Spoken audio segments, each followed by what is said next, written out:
So there's this guy, 1932. He's got a college degree, speaks like 9 languages, could have done anything with his life. And he looks at the Great Depression, looks at all these men losing everything they worked for and goes, you know what? I'm out. I'm done with all of it. Takes 1 axe, a few traps, and $1 into the deepest canyon in North America. 48 years later, he's still there. He made his own guns, bored the rifle barrels by hand, sewed every piece of clothing from deer he killed. And when the government showed up to kick him out, he built a stone fortress with gun slits and told them they'd have to kill him first. Quick thing. If you're here a lot, subscribe. Drop where you're listening from in the comments. Always wild seeing the different time zones. All right, tonight we're heading back to 1966 Idaho. But before we go anywhere, get cozy. Like, actually cozy. Fix your pillows, grab that blanket. Where we're going, you're going to want to be settled. Picture yourself on a jet boat. The engine's roaring. Water's spraying up around you. You're deep in the gut of something called Hell's Canyon. And honestly, the name fits. This canyon plunges nearly 8,000 feet from mountaintop to river.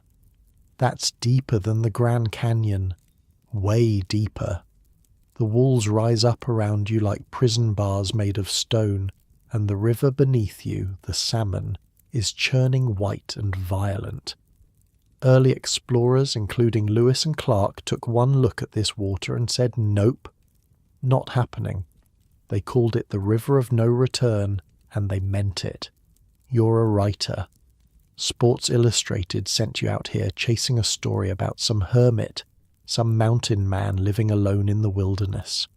The locals call him Buckskin Bill. They say he's been out here for 34 years. They say he makes his own guns. They say he's half wild. You're expecting to find some grizzled, half-starved recluse, some broken man who fled civilization because it chewed him up and spit him out, some guy living in a lean-to, eating squirrels, probably crazy. The jet boat rounds a bend in the river, a place called 5 Mile Bar, and a figure emerges from the trees. He's dressed head to toe in buckskin. That's deer leather, hand-sewn by the look of it. But here's the thing, it's not ragged. It's not falling apart. It's immaculate. Like something out of a museum exhibit, but somehow better. More real. On his head sits what can only be described as a helmet. Hand-stitched leather. Styled like something the Swiss Guard would wear. It's bizarre. It's beautiful. It's completely insane. And he's smiling. This supposedly wild hermit. He's smiling at you like you're an old friend coming home for dinner. He's not shuffling, not mumbling. He walks up to your boat and introduces himself with a kind of articulate confidence you'd expect from a university professor, which, as it turns out, is closer to the truth than you'd ever have guessed. His name is Sylvan Hart, and he welcomes you not as an intruder on his solitude, but as an honoured guest in his kingdom. You think you have your story, quirky recluse, eccentric character piece, maybe 2,000 words for the Sunday magazine, human interest stuff. Then Sylvan Hart gives you the tour, your comfortable bed right now, with its clean sheets and soft pillow and temperature-controlled room. Hold on to that feeling, because what you're about to see makes your modern bedroom look like a pile of sticks. He doesn't show you a crude shelter. He shows you a 2-story lodge built from stone and timber, and not just built, engineered. The thing is designed specifically for the canyon's insane temperature swings, where summer hits 120 degrees and winter drops to -40. The first floor is built into the hillside, insulated by the earth itself for winter. The second story catches the canyon breezes for summer. It's perfect. It's genius. And he built it alone, stone by stone, log by log, over 2 years. But wait, there's more. Always more with this guy. He takes you to his blacksmith shop. There's a forge he constructed from river rock and fire clay. There's a bellows he made from deer hide and wood. There's an anvil he somehow hauled into this roadless wilderness. And hanging on the walls, covering every surface, filling every corner, are tools, hammers, chisels, saws, knives with handles carved from deer antlers, hundreds of them, maybe thousands. Every single one he made himself. Your jaw is dropping. You can feel it happening. You're a writer. You're supposed to stay objective, but come on. This is something else. And then he shows you the guns. Now here's where you need to understand something. Making a gun isn't like making a knife. It's not just shaping metal. A rifle barrel needs to be bored out perfectly straight from a solid bar of steel. We're talking tolerances of a few thousandths of an inch over several feet. This is precision work that modern factories do with specialized machinery that cost millions of dollars. It's a master-level skill that takes years of training in sophisticated workshops. Sylvan Hart taught himself to do it by hand, in a dirt floor shop. 100 miles from the nearest town, he shows you the rifle. The barrel is made from fine Swedish steel, bored and rifled by hand. The mechanism has a double cock and double set trigger that he forged himself. The stock is carved from mountain mahogany, blackened with sulfuric acid, rubbed to a deep brown shine with just the palm of his hand. There are carvings on it depicting mountain sheep. A collector once offered him a blank check for that rifle. Just write in whatever number you want. Hart said no. He explains his boring process. He starts with a solid bar of steel, uses a hand-cranked drill of his own design, spends hundreds of hours slowly, painstakingly boring out the barrel, one microscopic shaving at a time. The drill bit is hardened steel sharpened to a razor edge.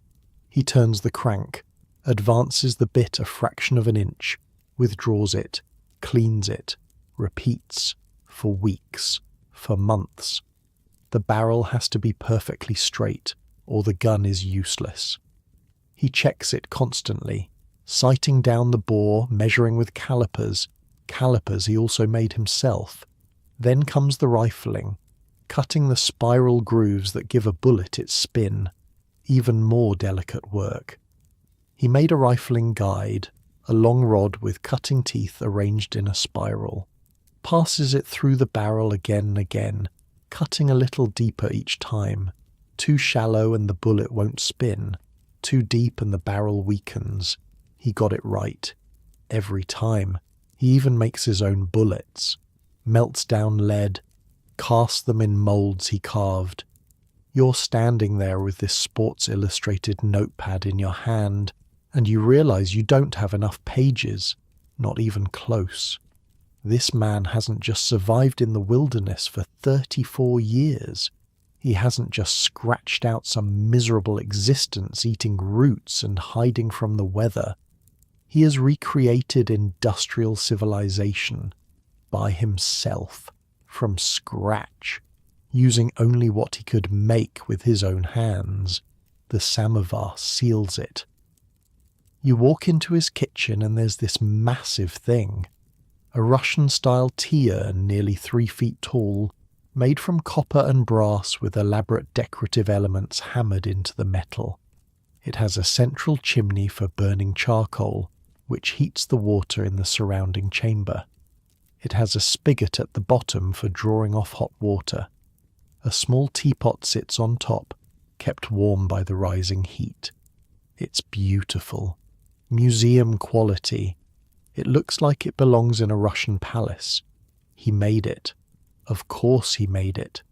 From scrap copper and brass he found in abandoned mining camps scattered through the canyon, relics of the gold rush days. And here's the thing that really gets you. He'd never seen a real samovar. He'd only read about them in books. He recreated it entirely from memory and imagination.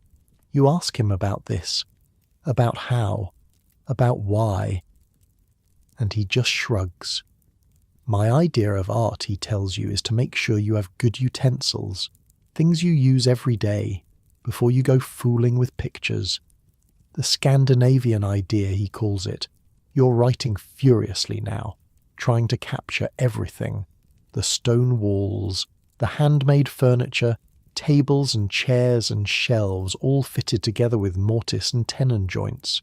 No nails, no screws, just wood precisely shaped and fitted.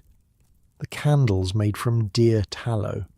The oil lamps fueled by fish oil from salmon he catches in traps he wove from willow branches. Every single object in this home was made by his hands, and he's not done showing you around. Outside the lodge, he's got a garden, a serious garden. Something like 10,000 square feet of vegetables and herbs, growing in terraces he built into the rocky volcanic soil. The canyon ground is naturally poor, rocky, acidic. He amended it with compost he makes from fish guts and plant waste. He dug a ditch from a spring higher up the canyon and built an irrigation system using wooden troughs and stone channels. Potatoes, carrots, beans, squash. He saves seeds from year to year, selecting the plants that do best in the canyon's harsh conditions. Over the decades, he's developed his own strains, perfectly adapted to this specific place. In a good year, he harvests over 2,000 pounds of potatoes alone. He stores them in a root cellar he dug into the hillside where the temperature stays a constant 45 degrees year-round. He dries beans and corn, makes sauerkraut from cabbage, fermenting it in wooden barrels, preserves fruit in jars sealed with wax. By October, his pantry is full. By April, it's nearly empty. Then he starts again. And that's just the vegetables. There's also the fishing. The salmon river is full of steelhead trout, chinook salmon and sturgeon.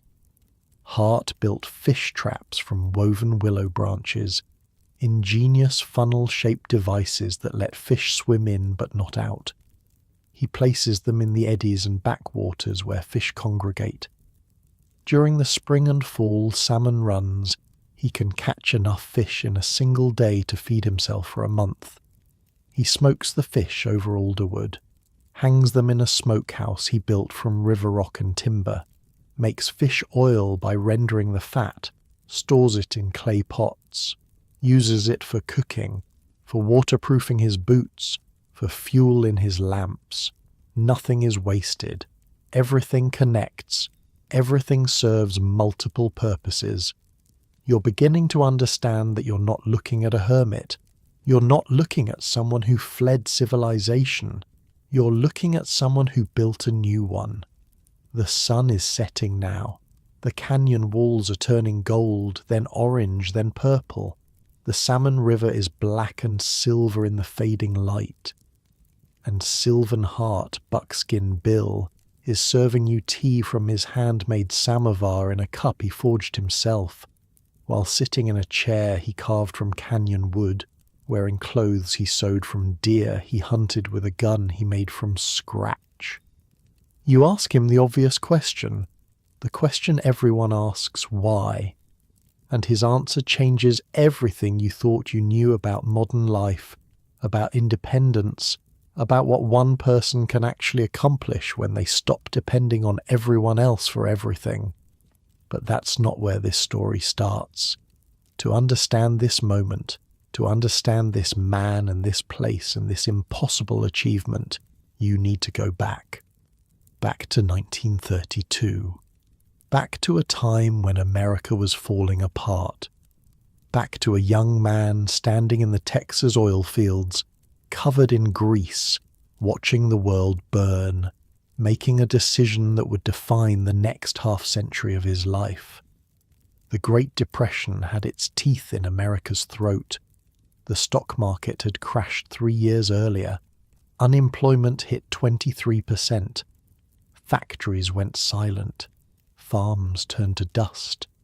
The American dream felt like a cruel joke told at a funeral. And in the middle of all that chaos, a 26-year-old roughneck named Sylvan Hart looked at the men around him.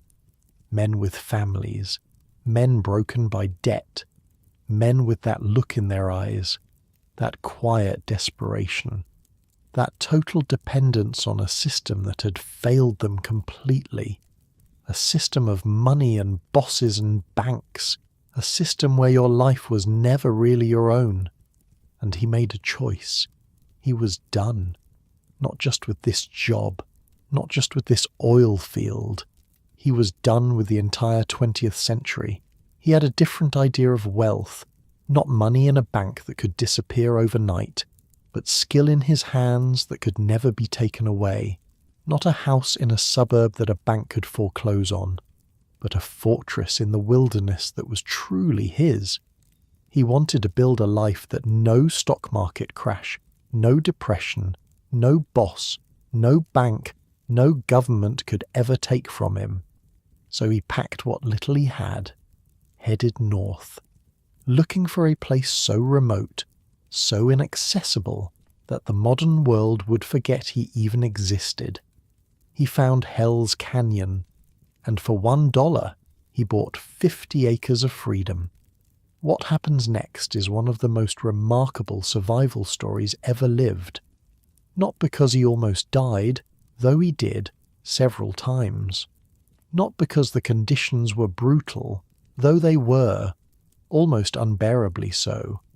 But because this educated man with his degree in English and his knowledge of Latin and Greek and half a dozen other languages, this polymath who could discuss Kant and nuclear physics and the fall of Rome, chose to apply every ounce of his intellect to the oldest human challenge there is. Survival, on his own terms, by his own hands, forever. Your pillow is soft right now. Your room is the right temperature.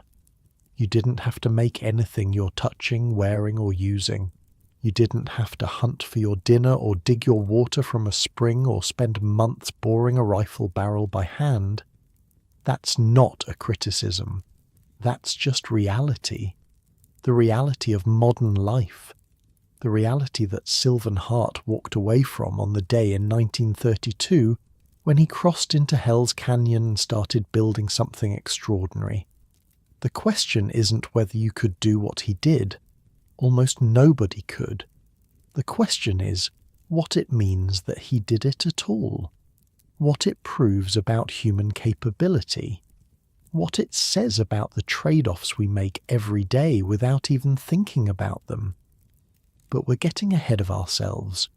First, you need to understand what that first winter was like, what it really cost him, what almost broke him, and how the worst 47 days of his life forged the man who would become a legend. The winter of 1932 to 33 was one of the coldest on record in Idaho, and Sylvan Hart arrived at 5 Mile Bar with an axe, a few traps, a head full of books, and absolutely no idea what he was getting into. 1932. Texas. Oil country. The whole state smells like crude and sweat and desperation. The Depression's been grinding America down for 3 years now, and everybody's feeling it. Banks closing, farms foreclosing, 1 in 4 men can't find work. The ones who can are holding on with both hands, terrified of what happens if they let go. Sylvan Hart's working the oil fields, roughneck work, brutal stuff. You're out there in the sun, covered in grease, muscles screaming, and for what? Pennies. Just enough to keep going another day. But here's the thing about Sylvan. He's not like the other guys on the rig. Most roughnecks back then, they're uneducated, farm boys, drifters, men who ended up in the oil fields because there was nowhere else to go. And that's fine. Nothing wrong with that. Hard work is hard work. Sylvan Hart has a degree in English from McPherson College in Kansas. He studied petroleum engineering at the University of Oklahoma. didn't finish the graduate program, but still. The guy's educated, and not just educated. He taught himself languages. We're talking Latin, Greek, German, Russian, French, Spanish, Portuguese, Norwegian, Swahili, out there in the Texas oil fields. A guy who can read ancient Greek and speak Swahili, hauling pipe under the summer sun because the economy collapsed and there's nothing else. Think about that for a second. You're lying in your comfortable bed right now, probably within reach of a phone that has access to every book ever written. Sylvan Hart memorized entire languages for fun, learned them from books he borrowed or bought with whatever money he could scrape together. And now he's working alongside men who can barely sign their own names, doing the same back-breaking labour, earning the same nothing wages. He watches the other workers, really watches them. Men with wives, kids, mortgages, men who did everything right, worked hard, saved money, played by the rules, and now they've got nothing. The bank took the house, the factory closed, the farm dried up and blew away. These men built their whole lives on a system, and the system failed. Just stopped working one day. And there wasn't a damn thing any of them could do about it. Sylvan sees this. He sees the desperation in their eyes, the way they flinch when they hear about another bank closing, the way they talk about their families with this edge of panic they can't quite hide. And something clicks. These men are dependent, completely dependent, on bosses who can fire them, on banks that can fail, on stores that can run out of food, on a whole web of systems and institutions that can collapse at any moment for reasons nobody understands. They don't know how to feed themselves without a grocery store, can't clothe themselves without a factory, can't shelter themselves without a construction company, can't defend themselves without a police force. We've traded something important, Sylvan thinks, something essential, given it up for convenience and comfort. He can't do anything for himself. Modern man, he realizes, is like a baby, helpless without his systems, his supply chains, his civilization. And when that civilization breaks down, when the gears stop turning, he's got nothing. Sylvan Hart decides, right there in the Texas heat, surrounded by the smell of oil and the sound of desperate men, that he's not going to be one of them. He's not going to spend his life depending on systems that can fail, on money that can become worthless, on jobs that can disappear. He's going to learn how to do everything himself, build everything himself, become completely, totally, utterly independent, not as a hobby, not as a side project, as his entire life. He needs land, somewhere remote, somewhere the modern world can't reach him, somewhere he can disappear and build something real. He heads north. Idaho's got wilderness, real wilderness, not parks with ranger stations and gift shops. We're talking millions of acres where no roads go, where no people live, where you can walk for weeks without seeing another human being. He finds it on the banks of the Salmon River, a place called 5 Mile Bar, 50 acres of rocky ground at the bottom of Hell's Canyon. The canyon's a monster, 8,000 feet from mountaintop to river in some places, the deepest river gorge in North America. The walls are ancient granite, folded and twisted by forces that were old when dinosaurs were young. The river itself is a churning nightmare of white water and rapids. Lewis and Clark took one look and turned around, called it the River of No Return. The nearest town is 40 miles away, and there's no road. You walk, or you don't go. Sylvan buys the whole 50 acres for $1. $1. That's what freedom costs in 1932, if you're willing to work for it. He arrives in late fall. Bad timing. The worst possible timing, actually. He's got an axe, a few traps, some basic supplies, books, because of course he brought books, and absolutely no idea what he's really gotten himself into. He builds a shelter, not a cabin, not yet, just a dugout, half buried in the earth, with some logs and branches for a roof. It's crude. It's barely adequate for a summer camping trip. Winter comes early that year. Hell's Canyon has this weird thing going on with temperature. In summer, it's an oven. 120 degrees sometimes, the heat radiating off the rock walls until you can't breathe. But winter in the canyon is something else entirely. The canyon creates what's called a temperature inversion. Cold air is heavy, right? Sinks down. And in a canyon this deep, that cold air pools at the bottom like water in a bathtub. Settles on the river, just sits there, getting colder and colder, with nowhere to go. That first winter, temperatures dropped to 40 below zero, -40. That's cold enough to freeze exposed skin in minutes, cold enough to turn the river, the mighty salmon, into ice in places, cold enough to kill a man who isn't ready for it. Sylvan Hart wasn't ready. He burned through his firewood supply by mid-January, started burning sagebrush instead. Sagebrush burns hot but fast. You've got to feed it constantly. He was getting up every 2 hours, all night long, to keep the fire going. Sleep 2 hours, wake up, feed the fire, sleep 2 hours, wake up, feed the fire. His hands developed frostbite. His lips cracked and bled. He lost 23 pounds, and he wasn't carrying much extra weight to begin with. The temperature stayed below zero for 47 consecutive days, December 15th to January 31st. 47 days of cold so intense that his breath froze the moment it left his mouth. 47 days of fighting to stay alive in a dugout that couldn't really keep him warm no matter how much sagebrush he burned. He thought about leaving. Of course he did. Anybody would. Hiking out, finding civilization, admitting defeat. But here's the thing about Sylvan Hart. The guy was stubborn. Not regular stubborn. Not even mule stubborn. We're talking a level of stubbornness that borders on mental illness. Once he decided something, that was it. Done.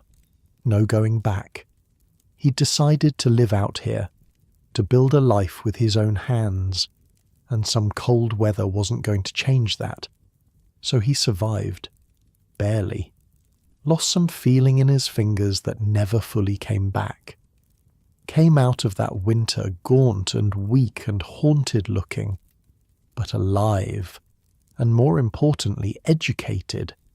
See, that winter taught him something. All those books he'd read about pioneers and frontiersmen and mountain men, those stories made it sound romantic, tough but doable.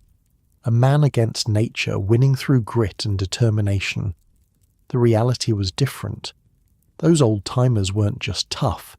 They had skills, hundreds of skills, thousands of skills, things they learned from their parents, who learned from their parents, who learned from their parents. A whole inheritance of knowledge about how to survive without modern conveniences. Sylvan had read about these skills, but reading about something and doing it are two very different things. He didn't know how to build a proper shelter for this climate, didn't know how to preserve food for an 8-month winter, didn't know how to make warm clothes from animal hides, didn't know how to forge tools or bore rifle barrels or build furniture without nails. He was an educated man. A genius, probably, if IQ tests mean anything. But education isn't the same as knowledge, and knowledge isn't the same as skill. That winter stripped away everything he thought he knew, every assumption he'd made about how this was going to work, every romantic notion about living off the land. What was left? A man, alone, in the deepest canyon in North America, with one question burning in his mind: how do I make sure this never happens again? Spring came eventually. It always does. The ice broke up on the river. The cold air drained out of the canyon. The sun started warming the rocks again. Sylvan Hart emerged from his dugout like a ghost, thin, battered, changed, but not broken. He looked at his pathetic shelter, at the scorch marks where he'd burned sagebrush all night, at the frozen remains of the food he'd run through too fast, and he made a plan. Not a plan to leave, a plan to stay, a plan to build something so good, so complete, so perfectly adapted to this specific place that no winter would ever threaten him again. He was going to build a house, a real house, stone and timber, designed specifically for the canyon's insane temperature swings. He was going to build a blacksmith shop, learn to forge his own tools from scrap metal. He was going to plant a garden, figure out how to grow food in this rocky, acidic soil. He was going to hunt, fish, trap, learn every edible plant in the canyon, learn how to preserve meat and vegetables for the long winter. He was going to make his own clothes, tan his own leather, sew his own buckskin, and eventually he was going to make his own guns, from scratch. Because a man without a good rifle in this country is a man waiting to die. All of it. Every skill he'd read about, every technique the old mountain men knew. He was going to learn it, master it, improve it, starting now. The construction took 2 years. Just the house. 2 years of quarrying stone from the canyon walls, felling timber with his axe, hauling everything to the building site on his back because there were no roads, no pack animals, just one man and his determination. He mixed mortar from river sand and lime he burned from limestone deposits he found upstream, notched each log by hand, chinked the gaps with moss and clay. The design was clever. First floor built into the hillside, insulated by the earth itself. That would be his winter quarters. The dirt walls stayed a constant temperature, cool in summer, relatively warm in winter. Less firewood needed, less chance of freezing to death. Second floor open to the air, with big windows to catch the canyon breezes. Summer quarters. When it hit 120 degrees down here, you needed every breath of wind you could get. 2 stories, stone foundation, timber frame, all of it done by one man with hand tools over 2 years. And that was just the beginning. The blacksmith shop came next. This was the key to everything. With a forge, he could make tools. With tools, he could build anything. He found an anvil. Don't ask me how. Probably some abandoned mining equipment from the gold rush days. The canyon was full of that stuff. Rusty picks and broken saws and chains that nobody wanted anymore. In Sylvan's hands, that junk became treasure. He built the forge from river rock and fire clay, constructed a bellows from deer hide stretched over a wooden frame. When he pumped it, air rushed into the forge, and the temperature climbed high enough to work steel. His first hammer was crude, but he used it to make a better hammer, and used that to make a better one still. Each tool allowed him to make the next tool. Each skill opened the door to the next skill. Hammers, chisels, saws, knives with handles carved from deer antlers, files, punches, dies and taps in sizes you wouldn't believe. He scavenged metal from everywhere. Old mining equipment, abandoned moonshine stills, anything made of iron or steel or copper or brass. He'd haul it back to his shop, heat it in the forge, and transform it into something useful. The sound of his hammer rang through the canyon, day after day, year after year. a rhythm as steady as a heartbeat. Each swing was a declaration. Each finished tool was a vote for independence, a vote for self-reliance, a vote against the system that had failed all those desperate men back in the Texas oil fields. The canyon walls echoed with it. The river carried the sound downstream, and Sylvan Hart, the college boy with his languages and his books, was becoming something else entirely. He was becoming Buckskin Bill.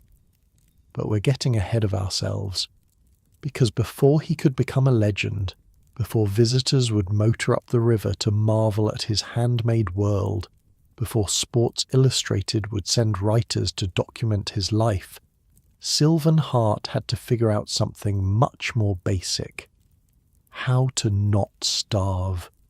The garden was a problem. This canyon soil wasn't meant for growing vegetables. Rocky, acidic, full of volcanic debris that had been settling here for millions of years. You couldn't just plant seeds and expect them to grow. He started hauling dirt from the riverbank, rich stuff, full of nutrients from all the dead salmon that rotted there every year after spawning, mixed it with fish guts and plant waste, made his own compost. Then he built terraces, stone walls stacked up the hillside, creating flat growing spaces where water wouldn't wash away the soil. Back-breaking work, moving rocks by hand, piling them up, filling in behind them with his amended dirt. Dug a ditch from a spring higher up the canyon, built wooden troughs to carry the water down to his garden plots, stone channels to distribute it evenly, trial and error, so much trial and error, plants that died, crops that failed, seeds that never sprouted. But slowly, over years, he figured it out. Which vegetables could handle the short growing season? Which ones needed shade from the brutal summer sun? Which ones could take the cold nights? Potatoes did well. Carrots, beans, squash, cabbage for making sauerkraut. He saved seeds from the best plants, the ones that grew strongest in this specific place, planted those seeds the next year, saved the best again. Over time, he developed his own strains. Vegetables evolved specifically for Hell's Canyon. Darwin would have been proud. The hunting and fishing came easier. The canyon was full of game. Deer everywhere. Elk moving through in the fall. Bighorn sheep on the rocky slopes. And the river. The salmon was absolutely stuffed with fish. He built traps, wove them from willow branches, funnel-shaped things that let fish swim in but confused them so they couldn't find their way out. Placed them in the slow water where fish like to rest. During the salmon runs, spring and fall, he could catch more fish than he knew what to do with. Built a smokehouse from river rock, hung the fish over alderwood fires. The smoke preserved the meat and gave it this rich, savoury flavour that made his mouth water just thinking about it. He rendered fish oil from the fatty salmon, stored it in clay pots, used it for cooking, for waterproofing his boots, for fuel in the lamps he made from clay and twisted plant fibre wicks. The deer he hunted with his rifle. Later, with rifles he made himself. But that's another story. What mattered was that he was learning. Every season taught him something new. Every failure pointed toward a better way. And every success was proof. Proof that he could do this. Proof that a man with enough determination could provide for himself, completely, without depending on anyone or anything. The roughnecks back in Texas, the men with the desperate eyes and the mortgages they couldn't pay, they were still out there probably, still grinding away at jobs that might disappear tomorrow, still dependent on systems they couldn't control. Sylvan Hart was free. Not comfortable, not yet, but free. And freedom, he was learning, was something you built, one stone at a time, one tool at a time, one skill at a time. Your pillow's probably pretty soft right now. Your room's probably the right temperature. You've got food in the kitchen and clean water from the tap and clothes you bought at a store. None of that's wrong. That's just modern life. But think about Sylvan for a second. Think about what it took to get to the point where he could feed himself, clothe himself, shelter himself, completely on his own. Years. It took years. And he was just getting started. Because tools and gardens and smokehouses were one thing. What he really wanted to make, what would truly prove he'd mastered this life, was something far more complicated. He wanted to make guns, real guns, working guns, guns he could hunt with and defend himself with and be proud of, and not just assemble them from parts. Anybody could do that. He wanted to make them from scratch, every piece, including the barrels. If you know anything about gunsmithing, you know that's insane. The barrel is the hardest part. It has to be bored perfectly straight through solid steel, with tolerances measured in thousandths of an inch. Modern factories use million-dollar machines for this. Sylvan Hart was going to do it by hand, in a dirt floor shop, with tools he made himself. Because why not? That's how his mind worked. If it could be done, he could learn to do it. If humans had ever figured out how to make something, he could figure it out too. It would just take time and patience and a level of stubbornness that most people can't even imagine.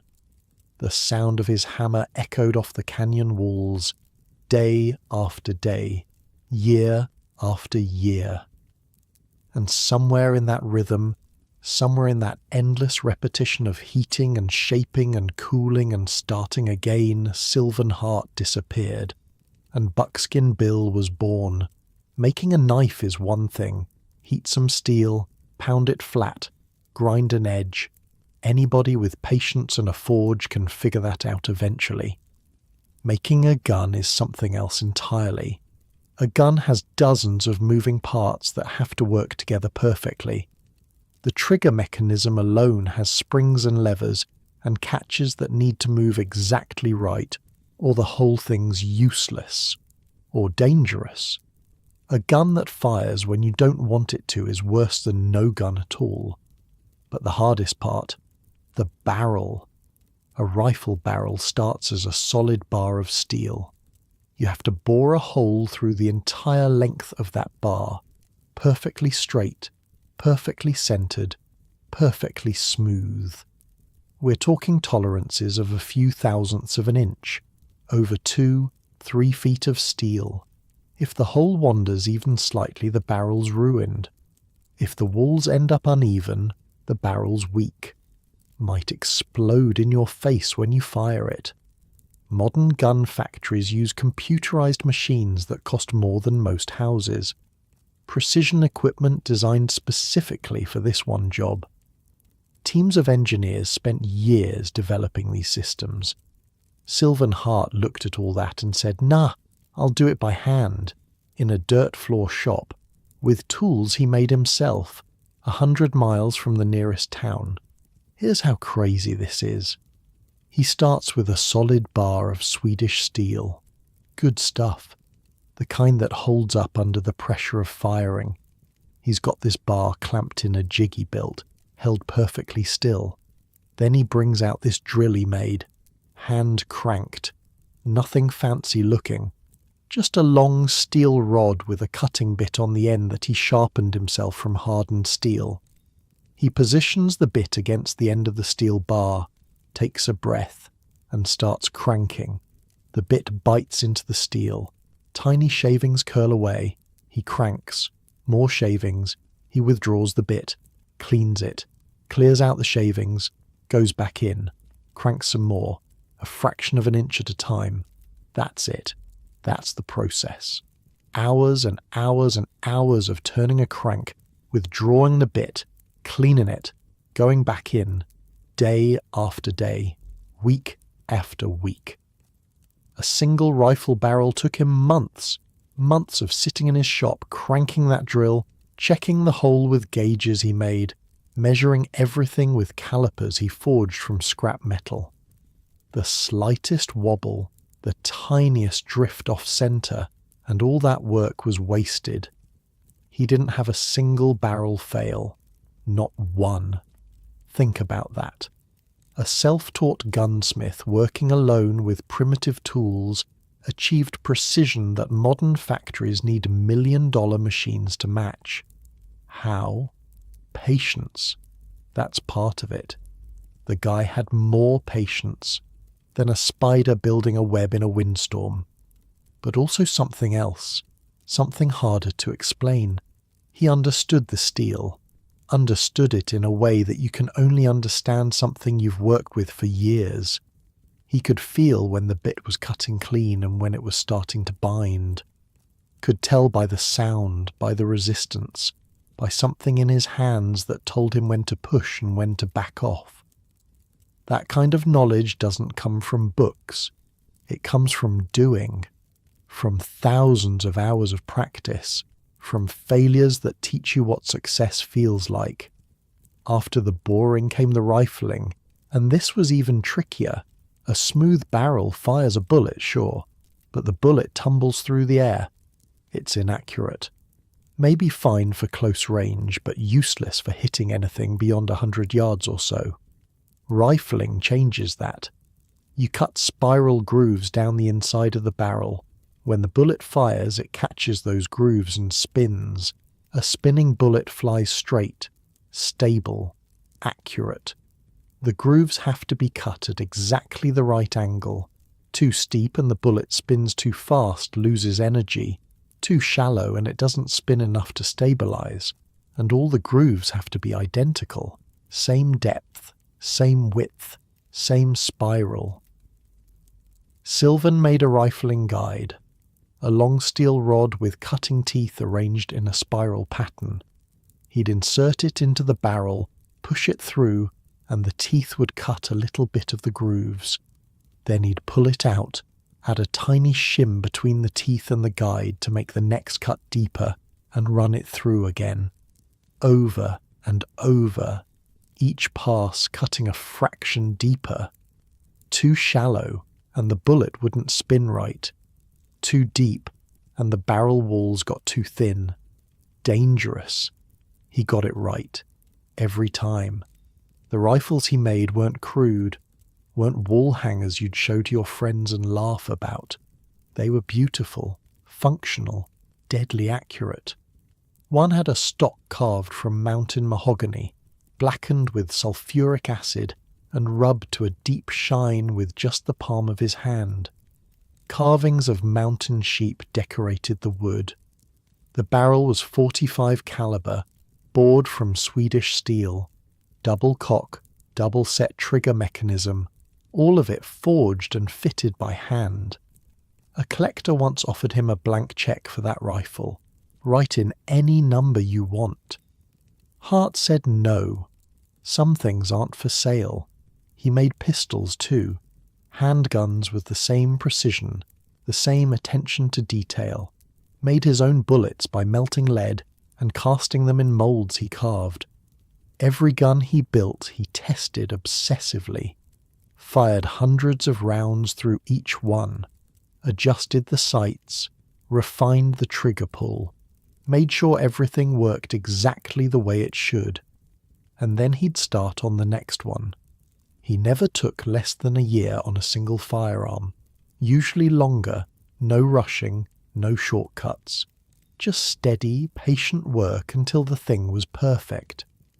The rangers who patrolled the area gave him a nickname, started calling him Buckskin, Bill, because of the clothes. See, Hart didn't just make his tools and weapons, he made everything he wore. Deer were everywhere in the canyon. He'd shoot one, butcher it, eat the meat. But the hide, that was valuable. Too valuable to waste. Most people, if they tan a deerskin at all, they do it with the smooth side out. The grain side makes a leather that's water resistant, looks nice. Hart wore his buckskin with the hair side against his skin. Weird choice, right? But like everything he did, there was a reason. Deer hair is hollow. Each strand is basically a tiny tube, and hollow tubes trap air. Air is an insulator. So wearing the deer hair against his skin created this layer of trapped air between him and the leather. Kept him warm in winter. And here's the strange part. It also kept him cooler in summer. The same principle works both ways. The tanning process was brutal. Labor-intensive doesn't begin to describe it. First, he'd skin the deer. Carefully. You want the hide in one piece, no holes, no cuts. Then he'd scrape it. Both sides. The outer side has fat and tissue clinging to it. Has to come off. The inner side has a membrane. Also has to come off. He made scrapers from deer leg bones sharpened to a curved edge. Hours of scraping. Arms aching, hands cramping. After that came the braining. Yeah, braining. The deer's brain. Every animal has enough brain matter to tan its own hide. That's not a coincidence. The brain contains natural oils and enzymes that break down the proteins in the skin, makes the leather soft and pliable instead of stiff like rawhide. Hart would crack open the deer's skull, scoop out the brain, mash it up in warm water.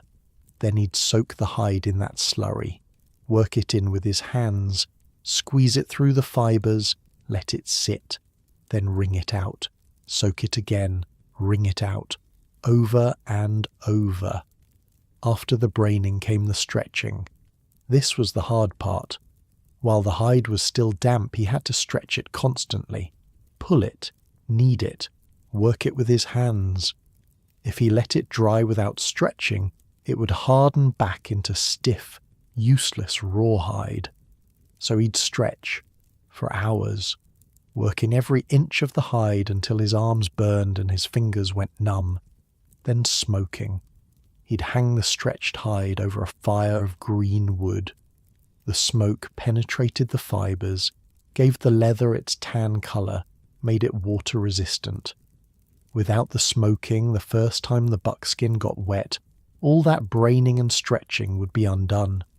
The whole process, from fresh hide to finished buckskin, took about a week of constant work, and that was just the leather. Then he had to cut it, sew it. He used sinew for thread, tendons from the deer, dried and split into fine strands, stronger than any commercial thread, and when sinew gets wet, it swells. Then as it dries, it shrinks, pulling the seams tighter, creates a waterproof seal. He hand-stitched everything, shirts, pants, moccasins, gloves, even that crazy Swiss Guard helmet that became his trademark. Each piece of clothing was a work of art. The jacket had fringe along the arms and back, not for decoration. The fringe channeled rainwater away from his body, kept him drier. The moccasins had double-thick soles made from the toughest part of the hide, the section from the deer's back where the skin is thickest. He replaced them once a year when the canyon rocks finally wore through the leather. The helmet was genius, wide brim to shade his eyes from the brutal summer sun, ear flaps that tied down in winter wind, the crown stuffed with dried grass for insulation. It looked eccentric, looked like something a lunatic would wear, but it worked better than anything you could buy in a store. He wore buckskin every single day, for decades. The same jacket, the same pants, maintained and repaired and eventually replaced with new pieces he made the same way. A suit of buckskin took a couple of weeks to make, but once finished, it lasted for years. Tough enough to handle the canyon's rough country, flexible enough to work in, warm in winter, cool in summer, and completely free. Well, free if you don't count the labour, which Hart didn't. Labour was just how you spent your days. It wasn't something to avoid. It was the whole point. The routine emerged over years. Seasons shaped his life the way they shaped everything in the canyon. Spring was planting time, getting the garden going, repairing whatever winter had damaged, the river running high with snowmelt, fish starting to move. Summer was tending, weeding the garden, fishing, making repairs to his buildings, the forge going constantly, always something to make, always some tool that could be improved. Fall was the frantic season, harvesting everything from the garden, smoking fish, jerking venison, drying beans and corn, fermenting cabbage into sauerkraut, stocking the root cellar, cutting firewood. So much firewood. You could never have too much firewood. Winter was maintenance and making, tool work, leather work, reading. God, the reading. He had hundreds of books in that cabin. History, philosophy, science, literature. He'd hauled them all in, one backpack load at a time over the years, 12 to 14 hours of work a day, every day, for decades. That's over 200,000 hours. 200,000 hours of labour, all by hand, all alone. And you know what? He didn't seem tired of it. Didn't seem worn down or burned out or bitter. The man genuinely loved his life. He'd tell visitors about it sometimes, about why he did it. And his answer was always the same. Freedom. Not freedom like people use the word now. Not freedom to buy whatever you want or go wherever you want or do whatever feels good. Real freedom. Self-reliance. The ability to provide for yourself completely without depending on anyone or anything that could fail you. Modern man, he'd say, has traded his birthright for convenience. He can't feed himself, can't clothe himself, can't shelter himself, can't defend himself. He's utterly dependent on a system that can fail at any moment. I chose differently. I chose to be free. Radical stuff for the 1950s and 60s. America was falling in love with consumerism back then. Suburbs, shopping malls. The idea that technology would solve all problems. That progress meant making things easier, more convenient, more dependent on systems you didn't understand and couldn't control. Hart was a living counter-argument, proof that another way was possible, not better necessarily, not for everyone, but possible. The sound of his hammer still echoed through the canyon. The smoke from his forge still rose into the sky, and every tool, every gun, every piece of clothing was testimony. Testimony that one man with enough skill and enough stubbornness could build a complete life with nothing but his own two hands. Your bed is soft right now. Your room is comfortable. Tomorrow you'll probably eat food someone else grew, wear clothes someone else made, use tools someone else designed. That's fine. That's normal. That's the trade-off we all make. But somewhere in the back of your mind, maybe you're wondering, what would it be like? What would it feel like to make everything yourself? To need nothing and no one? Sylvan Hart knew, and for 48 years he lived it. The canyon shaped him, and he shaped the canyon right back. He knew every trail, every fishing hole, every spot where deer like to bed down. He knew which plants were edible, which were medicinal, which would kill you, knew the weather patterns, could read the sky and tell you what was coming 3 days out. Rattlesnakes were everywhere in summer, coiled in the rocks, waiting. He learned to watch where he put his hands, where he stepped, learned to listen for that dry buzz that meant back away slowly. Black bears roamed the canyon, mountain lions too. He respected them, gave them space. They generally left him alone, but he always carried one of his handmade pistols when he went out, just in case. The river was the real danger. The salmon was unpredictable. Flash floods could raise the water level 10 feet in a matter of hours.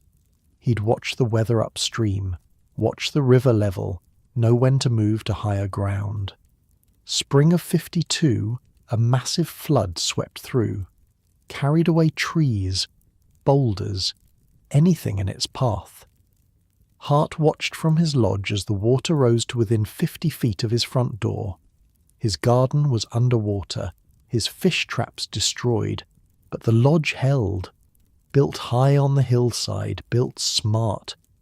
When the water receded, he just started rebuilding. That's what you did out here. You didn't complain. You didn't wait for help. You rebuilt. Winter of 49 was the other bad one.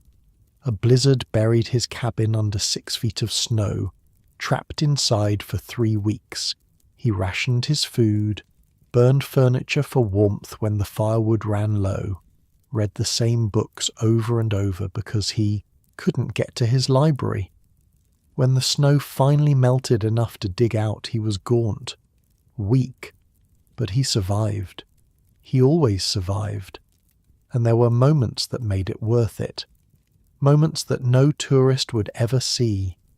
The way the light hit the river at dawn, turning the water to liquid gold. The stars on clear winter nights, so bright and so many they actually cast shadows. Herds of elk moving through in fall, silent and majestic. The cry of an eagle echoing off the canyon walls. These were his rewards, his payment for all that labour. He made music too, carved flutes from river cane, played them in the evenings, the sound drifting over the water, sang folk songs in multiple languages. Terrible singer by all accounts, voice like a rusty gate. But he sang anyway, because he could, because no one was around to complain. He was alone, but not lonely. That's something most people don't understand. There's a difference. Alone is a physical state. Lonely is an emotional one. Hart had his work, his books, his music, his thoughts, a life of the mind in the heart of the wilderness. The forge was his meditation. The rhythmic hammering cleared his head. Let him think. Let him be. And slowly, over years, word started to spread. There's a guy out there, in the deepest canyon in America, makes his own guns, lives like it's 1844. People started wondering, who is this man? How does he do it? Why? Eventually, inevitably, people started coming to find out. And that's when everything changed. Because the world Sylvan Hart had worked so hard to escape, it was coming to find him, first in the form of curious visitors, then in the form of the United States government, and Hart was going to have to decide just how far he was willing to go to keep what he'd built. Turns out, pretty damn far. The samovar is what really got people talking. Visitors would come through, river runners mostly, and Hart would show them around his place, the lodge, the forge, the guns, all impressive stuff. But it was the samovar that made their jaws drop. This thing sat in his kitchen like it belonged in a Russian palace, nearly 3 feet tall, copper and brass, hammered into shape by hand. Elaborate decorative elements worked into the metal, curves and flourishes that looked like they came from some European craftsman's workshop. It was a tea urn, traditional Russian design.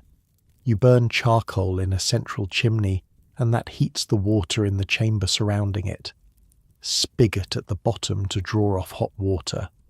Little teapot perched on top, kept warm by the rising heat. Beautiful, functional, museum quality. Hart had never seen a real samovar in his life. He'd read about them, in books, descriptions of how they worked, what they looked like, how the different parts fit together, and from those descriptions, from words on a page, he recreated the whole thing from memory and imagination. The copper and brass came from abandoned mining camps scattered through the canyon, old equipment, broken machinery, junk, basically. But Hart didn't see junk. He saw raw material. He'd haul the metal back to his shop, heat it in the forge, hammer it into sheets, then slowly, painstakingly, shape those sheets into the curves and chambers of the samovar, joining the pieces, working the decorations, getting everything to fit together just right. The whole process took months, maybe longer. He never said exactly. When it was done, he had a working tea urn that would have impressed a Russian aristocrat. Made from garbage, in a dirt floor shop, by a guy in buckskin who'd never travelled east of Kansas. That's what got people.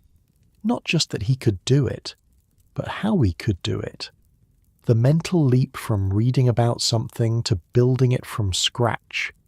The ability to visualize how all the pieces fit together, to solve engineering problems without ever seeing the solution, to create something beautiful from nothing but scraps and determination. The samovar was a symbol. Hart knew that. He'd tell visitors about it. My idea of art, he'd say, is to make sure you have good utensils first, things you use every day, before you go fooling with pictures. The Scandinavian idea, he called it. And he wasn't wrong. Look around his cabin and everything was like that. Functional art, useful beauty, tables and chairs carved from canyon wood, fitted together with mortise and tenon joints. No nails, no screws, just wood precisely shaped to hold itself together. Bowls and dishes made from wood, clay, stone, spoons and ladles he carved during long winter evenings, baskets woven from willow branches for storing his harvest, candles from deer tallow poured into moulds with wicks made from twisted plant fibres, oil lamps fueled by fish oil, dim light, flickering, but enough to read by, and read he did, hours every night. History, philosophy, science, literature, anything he could get his hands on. The man's knowledge was ridiculous, not just broad but deep. He could discuss the fall of Rome, the philosophy of Kant, nuclear physics, and the poetry of Wordsworth all in the same conversation. Quote passages from memory, argue points, draw connections between ideas that seemed totally unrelated. He knew geology because he had to, needed to identify the right stone for building, the right ore for smelting. He knew metallurgy because he had to. Different metals behave differently under heat and stress. Get it wrong, and your tools break. Your guns explode. He knew botany, which plants were edible, which were medicinal, which would grow in his garden, which would kill you. He knew animal behavior, had to, if he wanted to hunt successfully.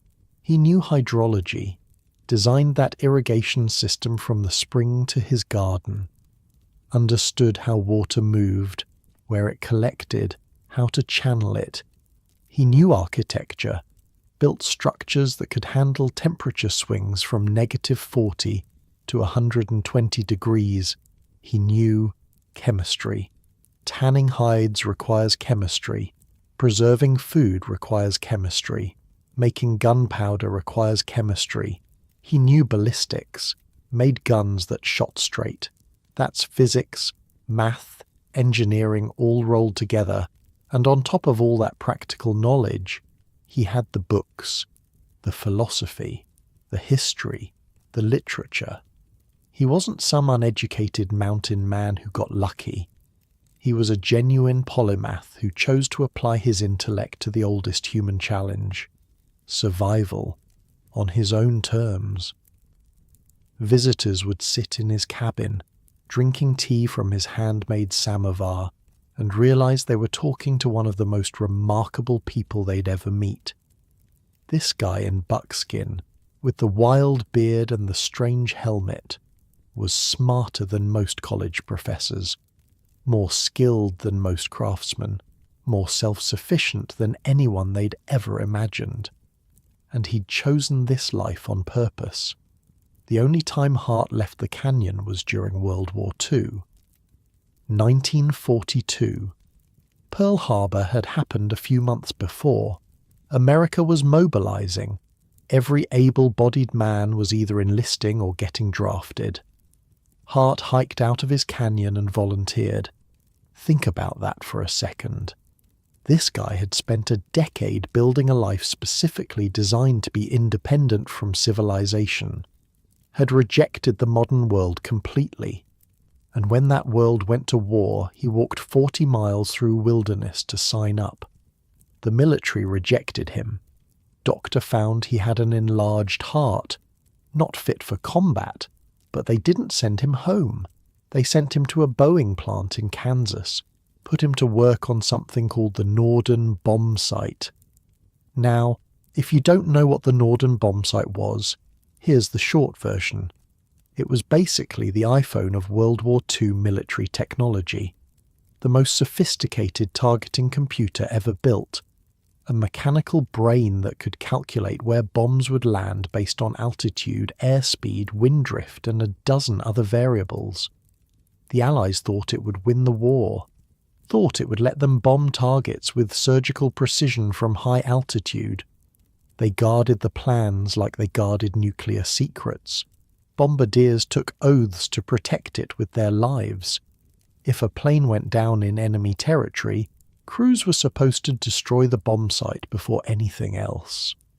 And Sylvan Hart, the mountain man from Hell's Canyon, spent 3 years working on it. The guy who bored rifle barrels by hand in a dirt floor shop was suddenly helping build the most complex mechanical device of the war. His metalworking skills, his precision, his ability to understand how parts fit together. All of it was useful. He never talked much about those years, just said the work was interesting, the people were decent. But the whole experience reminded him why he'd left in the first place. Because here's the thing about war. It's the ultimate expression of everything Hart hated about modern civilization. Massive systems, huge bureaucracies, individual people reduced to cogs in machines they don't understand, your life controlled by forces beyond your comprehension. The bomb site was brilliant technology. Hart appreciated that. But what was it for? Dropping bombs on cities, killing people who'd never done anything to him personally. All in service of governments and ideologies and systems that would happily grind up millions of lives to achieve their goals. The war ended. Hart walked away from Boeing without looking back, returned to his canyon, to his forge and his garden and his handmade life. The experience hadn't changed his philosophy, it had confirmed it. By the mid-50s, Hart had perfected his world. The lodge was complete. The blacksmith shop was humming. The garden produced enough food to last through the 8-month winters. He had guns, tools, clothes, everything he needed. He was completely self-sufficient, completely free. And then the outside world came knocking. 1956. The US Forest Service, riding the wave of the new environmental movement, announced plans to designate a huge chunk of central Idaho as a primitive area, including Hart's home at 5 Mile Bar. Primitive area. Sounds nice, right? Protected wilderness. No development. Nature preserved for future generations. There was just one problem. The designation came with a rule. No permanent human habitation. After 24 years of back-breaking labor, after building a lodge and a forge and a garden and an irrigation system, after making his own guns and clothes and tools, after surviving winters that would have killed most men, after creating something that nobody else on Earth could have created, the government wanted to kick him out, turn his home back into empty wilderness, pretend he'd never been there at all. Hart's response was not to write a letter to his congressman. That's what a normal person would do. File a complaint, hire a lawyer, work within the system. Hart wasn't a normal person. He started building a tower, 3 stories tall, stone like his lodge, narrow slits for windows, positioned to command a perfect view of the river. The only practical approach to his property, gun slits. That's what those windows were. Not for looking out, for shooting through. He was building a fortress. The rangers started hearing about it.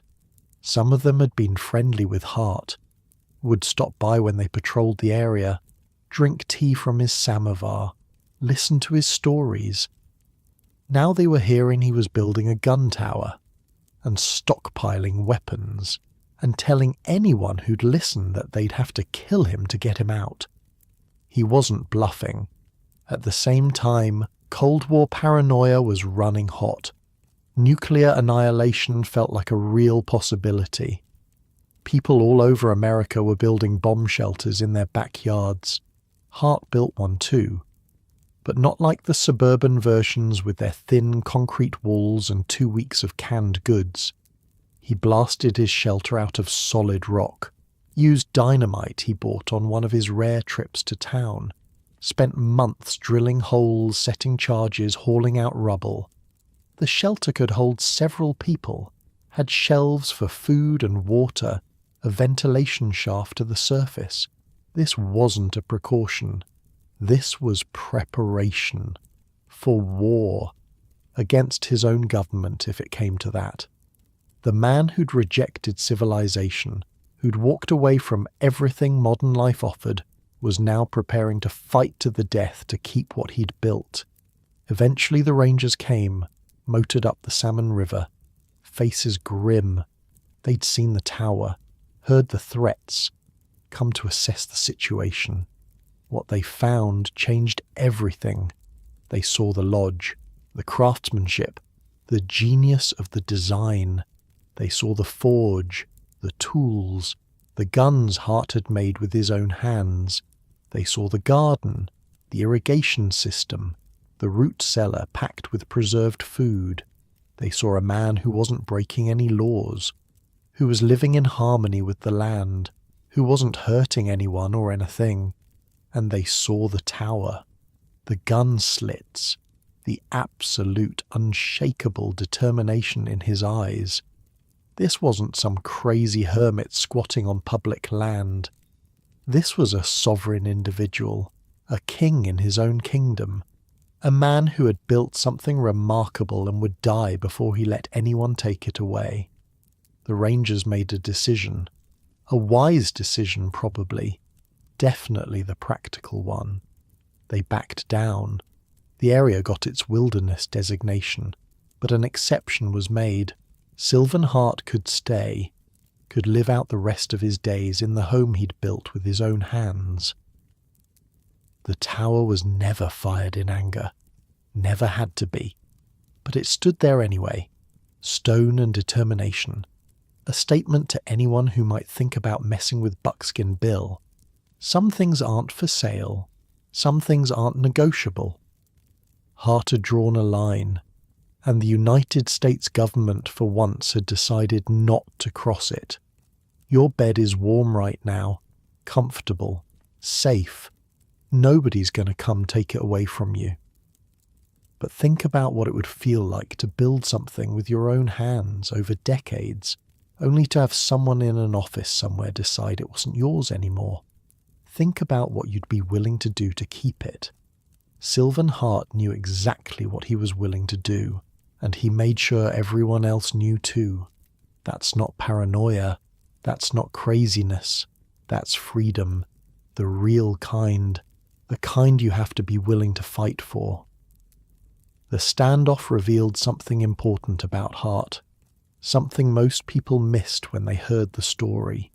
He wasn't antisocial, wasn't hiding from people, wasn't some damaged soul who couldn't function around other humans. He was anti-dependence. Big difference. Hart actually liked people, would talk for hours with anyone who made the journey to visit him. give them tours of his compound, show off his guns, his tools, his magnificent samovar, discuss history and politics and philosophy with astonishing depth, all while wearing his buckskins and that strange helmet. He wasn't a hermit in the traditional sense. He was a sovereign individual who happened to live alone, by choice. Not because he couldn't handle society, but because he didn't need it. The government backing down wasn't just a victory for Hart. It was validation. Proof that his way of life had value. That one man, living in harmony with the land, skilled enough to provide for himself completely, had rights worth respecting. The rangers who'd come to assess the situation ended up becoming regular visitors, would stop by on patrol, share a cup of tea, talk about the canyon, the wildlife, whatever was on their minds. They respected him. Hard not to once you saw what he'd built. Word spread through the Forest Service. There's this guy out in Hell's Canyon, makes his own guns, built his own house, faced down the whole agency and won. Some people thought he was crazy. Some thought he was a hero. Most just thought he was interesting. A living relic of a world that had mostly disappeared. Hart didn't care what they thought. He had his home, his work, his freedom. That was enough. The tower stood there for the rest of his life, never used for its intended purpose. Just a statement, a reminder. This is mine. I built it, and I'll defend it. After the confrontation, life settled back into its rhythm. Seasons came and went. The garden grew. The forge rang. The river flowed. Hart was in his 50s now, still strong, still sharp, but starting to feel the years in his bones. Winter mornings were harder. The cold seeped deeper, took longer to shake off, didn't slow him down much, just made him more careful, more deliberate. He developed routines over the decades, efficient patterns for everything he did. Rise with the sun, check the weather, the river, the garden. Breakfast simple, venison jerky, dried fruit, tea from his samovar, eaten standing, already planning the day's work, and there was always work. Spring meant planting and repairing winter damage. Summer meant tending the garden, fishing, maintaining the buildings. Fall was the frantic race to harvest and preserve and prepare. Winter was tool-making and leather work and reading by the dim light of his fish oil lamps. He worked in blocks, 2 hours at the forge, an hour in the garden, 3 hours on whatever construction project needed attention, an hour of hunting or checking traps. Switching tasks kept him fresh, kept the fatigue at bay. A man working alone can't afford to burn out. There's nobody to pick up the slack. He estimated he worked 12 to 14 hours a day, every day, for decades. Not because someone made him, not because he was chasing money or status or approval, because the work was the point. Modern people, Hart thought, had it backwards. They worked jobs they hated to buy things they didn't need to impress people they didn't like. Then they called the free time left over their real life. Hart's work was his real life. Every swing of the hammer, every seed planted, every hide tanned, every gun bored, it was all him, all his. He wasn't trading his time for money so he could buy manufactured happiness. He was building his life directly, hour by hour, day by day, year by year. That's why he never seemed tired of it, never seemed bitter or burned out. The work wasn't taken from him. It was added to him, making him more, making his world bigger and richer and more complete. Visitors would ask him about loneliness. Wasn't it hard being alone all the time?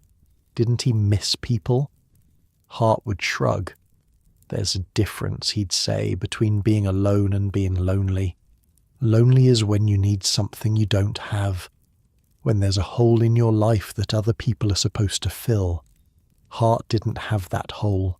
His life was full of work and purpose and beauty, full of the satisfaction that comes from making things with your own hands, full of the peace that comes from knowing you can handle whatever comes. He had his books for intellectual companionship, had the animals of the canyon for company, the deer that wandered through his property, the eagles that soared overhead, the fish in the river, and increasingly he had visitors, river runners floating past, rangers on patrol, journalists who'd heard the legend and come to see for themselves. The world was changing out there. The 60s were coming. Counterculture, environmentalism, a generation questioning everything their parents had built. And suddenly, this old man in buckskin didn't seem so crazy anymore. Seemed almost prophetic. A man who'd seen the problems with modern life decades before anyone else, who'd found a solution and lived it. The rafters started coming in bigger numbers. The Salmon River was becoming a destination. Whitewater adventure, wilderness experience, disconnect from civilization for a few days. And right there on the river, at 5 Mile Bar, was the ultimate disconnection. A man who'd been off the grid since before there was a grid. Hart could have hidden from them, stayed in his cabin when the rafts floated by, guarded his solitude jealously. Instead, he did the opposite. He became a tourist attraction, would stand on his porch as the rafts approached, wave them over, offer tours of his compound, show off his creations, talk their ears off about everything from hide tanning to nuclear physics. He'd found something unexpected in his later years, an audience, all that knowledge, all those skills, all that philosophy. He'd spent decades developing it alone. Now he had people to share it with, and they listened. God, did they listen. Who wouldn't? Here was a man who'd actually done what most people only fantasized about. Left it all behind. Built something real. Lived on his own terms. He wasn't just surviving out here. He was thriving, happy, fulfilled. Maybe that was the most radical thing of all. Not the tower or the guns or the confrontation with the government. Just a man, alone in the wilderness, happy. That's what stuck with people. That's what they talked about when they got home. That's what made the legend grow. Buckskin Bill, the last of the mountain men, the guy who figured out something the rest of us are still trying to understand. Your pillow's soft. Your blankets are warm. You've probably got a phone within arm's reach that connects you to everyone you've ever known. Hart had none of that, and he was fine. Better than fine. Makes you wonder, doesn't it? What we're really chasing. What we actually need. Hart knew his answer. Lived it for 48 years. The rest of us are still working on ours. The rafters loved him. Couldn't get enough. They'd pull their boats up to the sandbar at 5 Mile Bar, and there he'd be, waiting on his porch, that ridiculous helmet on his head. Buckskin's immaculate despite decades of wear. Beard going red at the sides, white at the chin, straw-coloured at the tip, and he'd wave them over like old friends. Come on up, let me show you around. The tours became legendary on the river. You haven't really done the salmon, people would say, until you've had tea with Buckskin Bill. He'd start with the lodge, point out the construction details, how he'd quarried the stone, notched the logs, designed the whole thing for the temperature extremes. Visitors would run their hands over the walls, trying to wrap their heads around it. One man, hand tools, 2 years, then the forge. He'd explain how he built it, how the bellows worked, how he heated metal until it glowed and hammered it into shape. Sometimes he'd demonstrate, fire up the coals, work a piece of steel while they watched, sparks flying, hammer ringing, the smell of hot metal and wood smoke. The guns always got the biggest reaction. He'd hand them around carefully, let people feel the weight, sight down the barrels. He'd explain the boring process, the months of hand cranking, the precision required. And their faces would do this thing, this slow transformation from polite interest to genuine awe. You made this by hand, from scratch, every part, even the bullets. Then came the samovar and the tea. He'd serve them in cups he'd forged himself, seated in chairs he'd carved, and he'd talk. God, could that man talk. History, politics, philosophy, science, whatever was on his mind. He'd hold court like some wilderness professor, jumping from topic to topic, making connections nobody else would see. The fall of Rome and modern agriculture, nuclear physics and frontier survival, Kant's categorical imperative and how to tan a hide. People would sit there, tea going cold in their hands, just listening, forgetting they had a river to run, forgetting time was passing. He had opinions on everything, strong ones, would share them freely whether you asked or not. The Vietnam War was heating up in the 60s. Hart had thoughts, plenty of thoughts, would corner visitors and explain exactly what was wrong with the whole enterprise, not from a political angle, from a practical one. Systems, he'd say. It's always systems. Massive systems trying to control things they don't understand. Governments, armies, bureaucracies, all of them grinding up individual people to serve goals those people never agreed to. Same thing that happened in the oil fields during the Depression. Same thing that happens everywhere civilization gets too big for its britches. He wasn't bitter about it, more bemused, like he was watching children make the same mistakes over and over and couldn't understand why they didn't learn. The visitors ate it up. Here was a guy who'd actually opted out, actually walked away from all of it, and he seemed fine, better than fine, happy, fulfilled, living proof that you didn't have to play the game. Most of them would get back in their rafts eventually, float on down the river, return to their regular lives, jobs and mortgages and alarm clocks. But they'd remember. Years later, decades later, they'd still talk about that afternoon with Buckskin Bill, the tea, the guns, the way he looked at them like they were the strange ones, not him.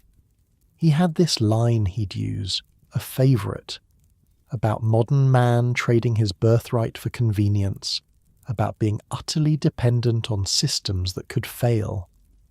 I chose differently, he'd finish. I chose to be free. Simple words. But coming from him, sitting in that lodge he'd built, wearing clothes he'd sewn, holding a cup he'd forged, they hit different. This wasn't theory. This was demonstration. His rare trips to town became the stuff of legend too. Once or twice a year, Hart would make the journey out. 40 miles through wilderness to the nearest settlement, a place called Bergdorf, Idaho. Summer population of about 6 people. He didn't go for supplies, not really. Made almost everything he needed himself. He went for 3 things: tea, books, gunpowder. Tea because he loved it, the ritual of it, the warmth, the moment of peace in the middle of a hard day. He could have done without, but didn't want to. Books because his mind was hungry, always hungry. No matter how many he'd read, there were more. History he hadn't learned, philosophy he hadn't considered, science that had advanced since his last visit. Gunpowder because you can't make it safely in a dirt floor shop. Some things are worth buying. He'd show up in town and it was like a celebrity appearance. People would come out just to see him. This wild man from the canyon, dressed in buckskin, that crazy helmet, beard down to his chest, and he'd pay for his purchases with gold dust. Panned it from the river himself. The salmon had gold. Not much, not enough to make mining worthwhile, but enough that a patient man could collect it over time. Hart would bring out these little leather pouches, count out the dust on a scale, and walk away with his tea and books and powder. Like something out of the 1800s, which was exactly the point. The shopkeepers never knew quite what to make of him. Friendly enough, chatty, obviously intelligent, obviously not crazy, despite appearances, but so completely outside normal experience that they didn't have a category for him. He wasn't a tourist, wasn't a hunter, wasn't a prospector or a rancher or anything else that made sense. He was just Buckskin Bill, his own category, Population 1. In 1966, the wider world found out about him. Sports Illustrated sent a writer named Harold Peterson up the Salmon River. Peterson was chasing the same story everyone chased. The mountain man, the hermit, the guy living wild in the wilderness. He expected to find a character, some colourful eccentric who'd make good copy for a Sunday magazine. 2,000 words, a few photos, on to the next assignment. What he found was something else entirely. Peterson spent days with Hart, took the full tour, drank the tea, listened to the philosophy, watched him work the forge, examined the guns, walk the garden, explored the bomb shelter, and the story he wrote wasn't a character piece. It was a profile of a genius, a man who'd achieved something that seemed impossible, total self-sufficiency in the modern age. The Last of the Mountain Men, Peterson titled it. The article ran in October 1966 and hit like a bomb. Letters poured in from all over the country. People fascinated by this man who'd actually done what so many fantasized about. Actually walked away. Actually built something real. Hart became a national figure overnight. The symbol of something America was afraid it had lost. Rugged individualism, self-reliance, the ability to stand on your own 2 feet without anyone's help. The 60s were a strange time for that kind of message. On one hand, the counterculture was questioning everything, dropping out, seeking alternatives to mainstream society. On the other hand, the mainstream was more comfortable and dependent than ever. Suburbs, consumer goods, a chicken in every pot and a car in every garage. Hart represented something different from both. Not a hippie commune with shared resources and fuzzy ideology. Not suburban conformity with its lawns and mortgages and keeping up with the Joneses. Just one man, making his own way, beholden to nothing and no one. The article didn't change his life much. A few more visitors, a few more questions. But he was already living exactly the way he wanted to live. Fame couldn't add anything to that. What it did change was his legacy. Before Peterson, Hart was a local legend, known on the river, in the small towns nearby, among the rangers who patrolled the wilderness. After Peterson, he was a national symbol, an idea as much as a person, proof that another way was possible. People started showing up with copies of the article, wanted him to sign them, wanted to shake his hand, wanted just to see, with their own eyes, that he was real. He'd oblige, graciously mostly, sign the articles, pose for photos, give the tours. But you could tell it amused him. All these people travelling hundreds of miles just to see a guy who'd made his own spoons. He'd joke about it with visitors. You came all this way to look at an old man in leather pants? Yeah, they'd say. We did? And he'd smile. That warm, genuine smile, and invite them in for tea.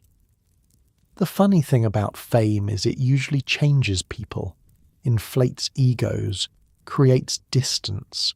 makes them perform instead of just being. Hart never performed. Couldn't have if he'd tried. What you saw was what he was, a man who'd built an extraordinary life, happy to share it with anyone who showed up. No pretense, no affectation, just honesty.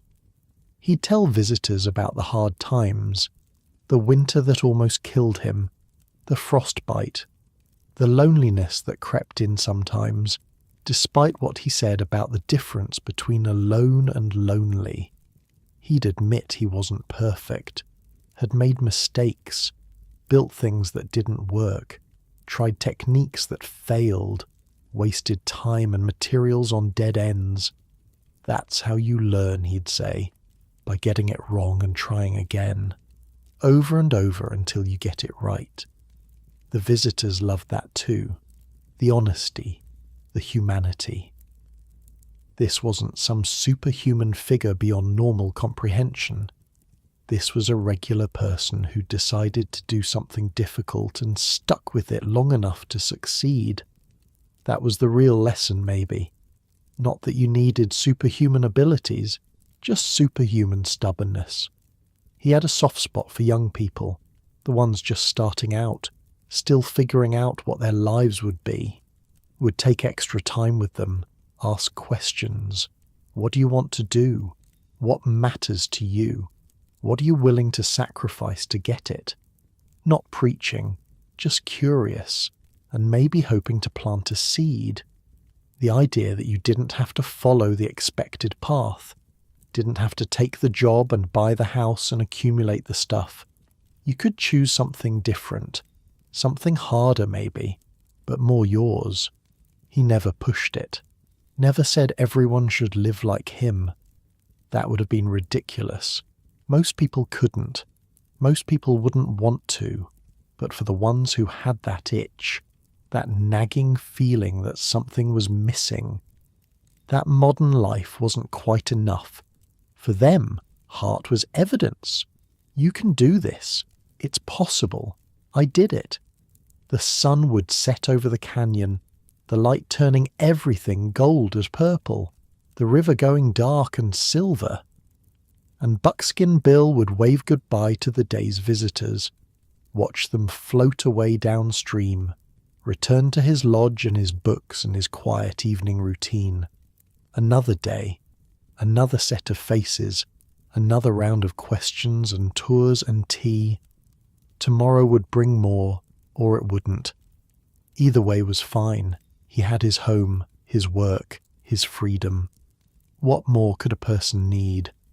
Your phone is probably within reach right now. You could check it, see what's happening in the world, what your friends are doing, what strangers think you should care about. Hart didn't have that, didn't want it. The world could spin without him just fine, and maybe, lying there in your comfortable bed, you're wondering what that would feel like, to be that disconnected, that self-contained, that free. It's a strange thought to fall asleep to, but a good one maybe. What would you keep? What would you let go? Hart figured out his answer, lived it for 48 years. The rest of us get to wonder. There were stories he'd tell, over and over to different visitors, polished smooth like river stones from repetition. The rattlesnake bite was a favourite. 38. Out checking traps. Reached into a rock pile without looking, felt the strike before he saw the snake. 2 puncture marks on his ankle, already swelling. 40 miles from help. No phone, no radio, just him and whatever he could find in the canyon. He made a tourniquet from his belt, cut open the bite with his knife, let it bleed. Mixed up a poultice from wild herbs he knew were supposed to draw out poison, wrapped it tight and waited. 3 days of fever, hallucinations, sweating through his buckskins, talking to people who weren't there, his body fighting something his mind couldn't help with. And then, slowly, the fever broke, the swelling went down, he lived. Visitors would ask how he stayed so calm, how he didn't panic, didn't try to hike out for help. What good would panic do, he'd say. You deal with what's in front of you. Figure out the problem, apply what you know, and accept that some things are out of your hands. That was Hart in a nutshell. Practical to the bone. No time for drama or self-pity, just solutions. He had a sense of humour too, dry as canyon dust. A woman once asked him what he'd do if he broke his leg out in the woods somewhere. Miles from home. No way to get help. Hart didn't miss a beat. "Ma'am," he said, "we don't get broken legs around here." She didn't know what to make of that. Neither did anyone else. Was he joking? Being serious? Making some philosophical point about will and determination? All of the above, probably. That was his style. He'd poke fun at civilization, at all the things modern people thought they needed. Once told a visitor, 5 Mile Bar is the only place on the river with good firewood. You know why? Because there's never been a woman here. A woman sits around the stove all day burning fuel. Terrible thing to say. Sexist as hell. He knew it too. You could see the twinkle in his eye when he said it. Waiting for the reaction. Enjoying the discomfort. Old men get away with saying things like that.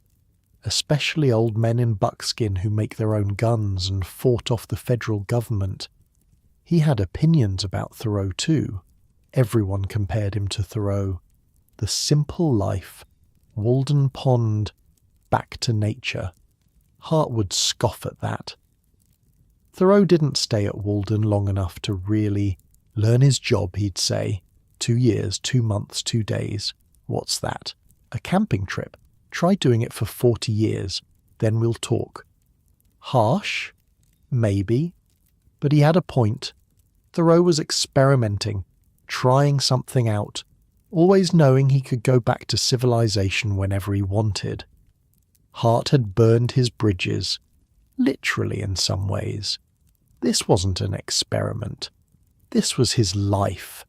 He never got tired of the questions, even the stupid ones, even the same ones he'd answered 1,000 times before. Why did you come here? How do you survive the winters? Don't you miss people?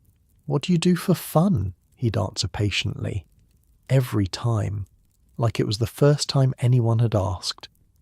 Maybe he understood that these questions mattered to the people asking them, that they were really asking about themselves, about their own lives, their own choices. Could I do this? Would I want to? What am I missing that makes this kind of a life seem so appealing? Hart was a mirror. People looked at him and saw their own longings reflected back.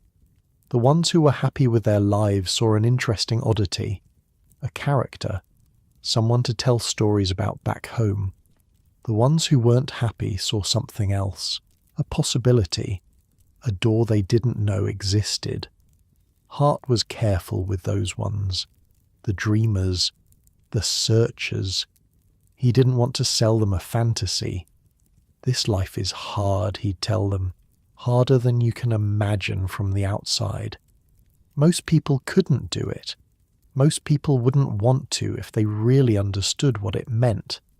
But if it's in you, if you've got that itch that won't go away, then yeah, it's possible.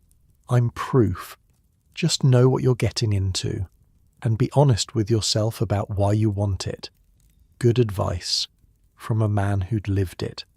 The evenings were his favourite time, after the visitors left, after the day's work was done. He'd sit on his porch and watch the light fade, the canyon walls going through their colour changes, gold to orange to purple to black. Sometimes he played his flute, the river cane one he'd carved himself, simple melodies drifting over the water, mixing with the sound of the river and the wind in the trees. He sang too, folk songs he remembered from somewhere, songs in languages most visitors couldn't identify, German, Norwegian, Spanish. terrible voice. Everyone agreed on that, like a gate that needed oiling. But he sang anyway, because he could, because there was no one to impress, because music was one of those human things that didn't require an audience. The stars would come out, thick and bright in a way they never are near cities, so many that they cast shadows, so clear you could see the arm of the galaxy stretching across the sky. Hart would sit there and look up. Same stars his ancestors looked at. Same stars that would still be there long after he was gone. Perspective. That's what the canyon gave him. A sense of scale. Human problems seemed smaller out here. Human achievements too. All the things people worried about, fought over, killed for, tiny, temporary, barely a ripple in the vast indifference of the universe. But that wasn't depressing. It was freeing. You didn't have to matter to the universe. You just had to matter to yourself. Hart mattered to himself. His work mattered. His home mattered. The life he'd built stone by stone, tool by tool, skill by skill. That was enough. More than enough. The river kept flowing. The stars kept turning. And Buckskin Bill kept living his impossible, improbable, perfectly ordinary, extraordinary life. One day at a time, one task at a time, one cup of tea at a time. Your eyes might be getting heavy now. Your thoughts starting to drift. That's okay. Let them drift. Think about the canyon, the dark water, the stone walls rising up, the stars above. Think about a man sitting on his porch, playing a flute he carved himself, perfectly at peace. That's what freedom looks like. Not excitement, not adventure, just peace, hard-won and deeply held. Maybe that's worth dreaming about. The years kept passing, the way they do. Hart turned 60, then 65, then 70. The canyon didn't care. The river kept flowing. The seasons kept turning. Winter still came hard and stayed long. His body felt it now. The cold mornings were harder, took longer to get moving. His hands, those miraculous hands that had forged 1,000 tools and bored rifle barrels to impossible precision, weren't as steady as they used to be. But he kept working. What else was there to do? The forge still rang. The garden still grew. The fish still swam into his traps. Life went on. Slower maybe, but no less full. He'd developed shortcuts over the decades, little efficiencies that saved energy, ways of doing things that a younger man wouldn't think to use because a younger man didn't need to.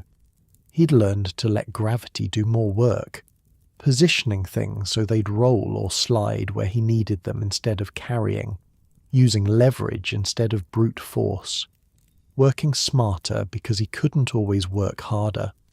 That's what experience gives you. Not just knowledge, but wisdom. The difference between what you can do and what you should do. He adapted. That's what survivors do. The heavy work got spread out over more days. A project that might have taken a week when he was 40 now took 2. So what? He had time. Time was the one resource the canyon never ran out of. He started keeping better records, notes on what worked, what didn't, which plants did best in which spots, how long different tasks took, writing it down because memory wasn't as reliable as it used to be. The cabin walls were covered with his handwriting, calculations, observations, reminders. 40 years of accumulated wisdom scribbled in pencil and charcoal wherever there was space. He taught himself to pace, not to start big jobs in the afternoon when energy was low, to save the precision work for mornings when his hands were steadiest, to rest before he was exhausted instead of after. Simple stuff, obvious maybe, but the kind of obvious that takes decades to really learn. Visitors noticed he moved differently, more deliberate, more careful. But they also noticed he still moved, still worked, still produced. A man of 70, alone in the wilderness, maintaining a compound that would have exhausted a team of 20-somethings. That's something. The knowledge he'd accumulated was staggering when you tried to add it up. Consider what he knew, really knew, not read about once, not heard somewhere, actually understood deeply from years of practice. Geology. He could look at a rock and tell you what it was made of, how it formed, whether it would work for building or smelting or sharpening tools. The canyon walls were a textbook he'd been reading for 40 years. Metallurgy. The behavior of iron and steel and copper and brass under heat and stress. How to temper a blade. How to case harden a surface. How different alloys responded to the hammer. Knowledge that used to take years of apprenticeship passed down from master smiths. Botany. Every plant in the canyon. Edible, medicinal, poisonous, useful. Which ones made good dye? Which ones yielded fibres for rope? Which ones would soothe a burn or settle a stomach? Which ones would kill you?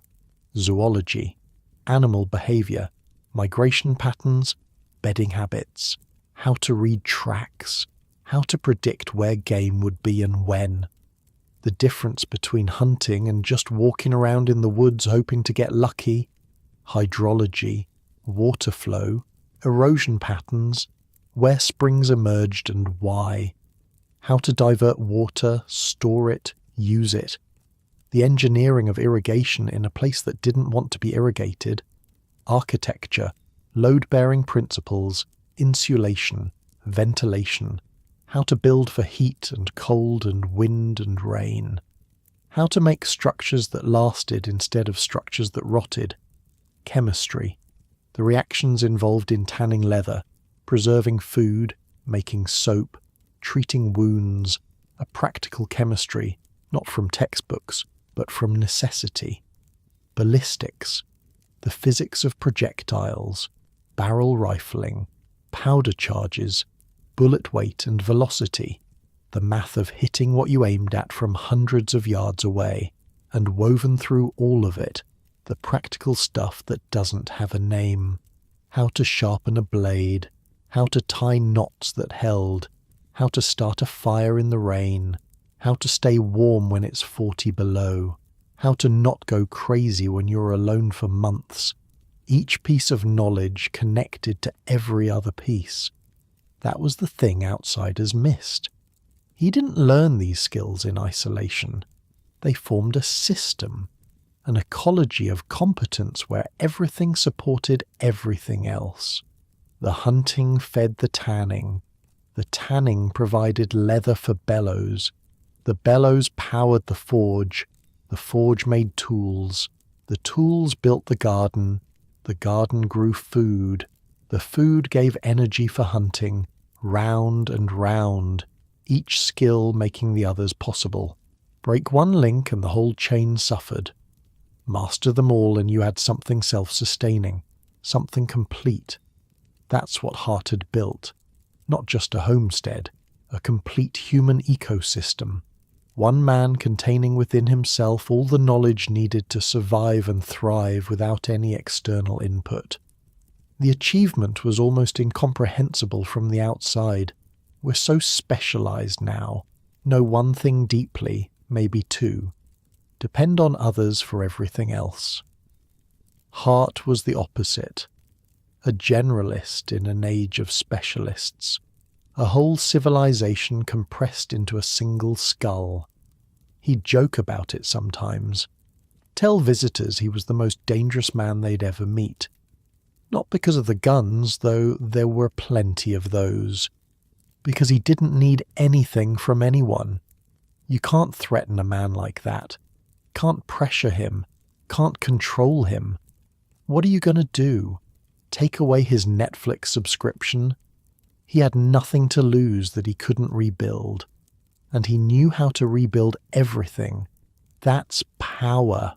Real power. Not the kind that comes from money or position or connections, the kind that comes from competence so deep it can't be taken away. The river brought new faces every summer, the same questions, the same amazement, the same photos and handshakes and promises to come back someday. Most never did. Life got busy. The canyon seemed farther away once you were back in civilization. The lessons learned there faded into memory, then into stories, then into vague feelings you couldn't quite name. But some came back, year after year, became something like friends. Hart welcomed them, remembered their names, asked about their families, followed up on things they'd told him the year before. For a hermit, he had a pretty good social life, just concentrated into a few months of summer when the river was navigable and the weather was kind. The rest of the year he was alone, and that was fine. He'd made his peace with solitude long ago.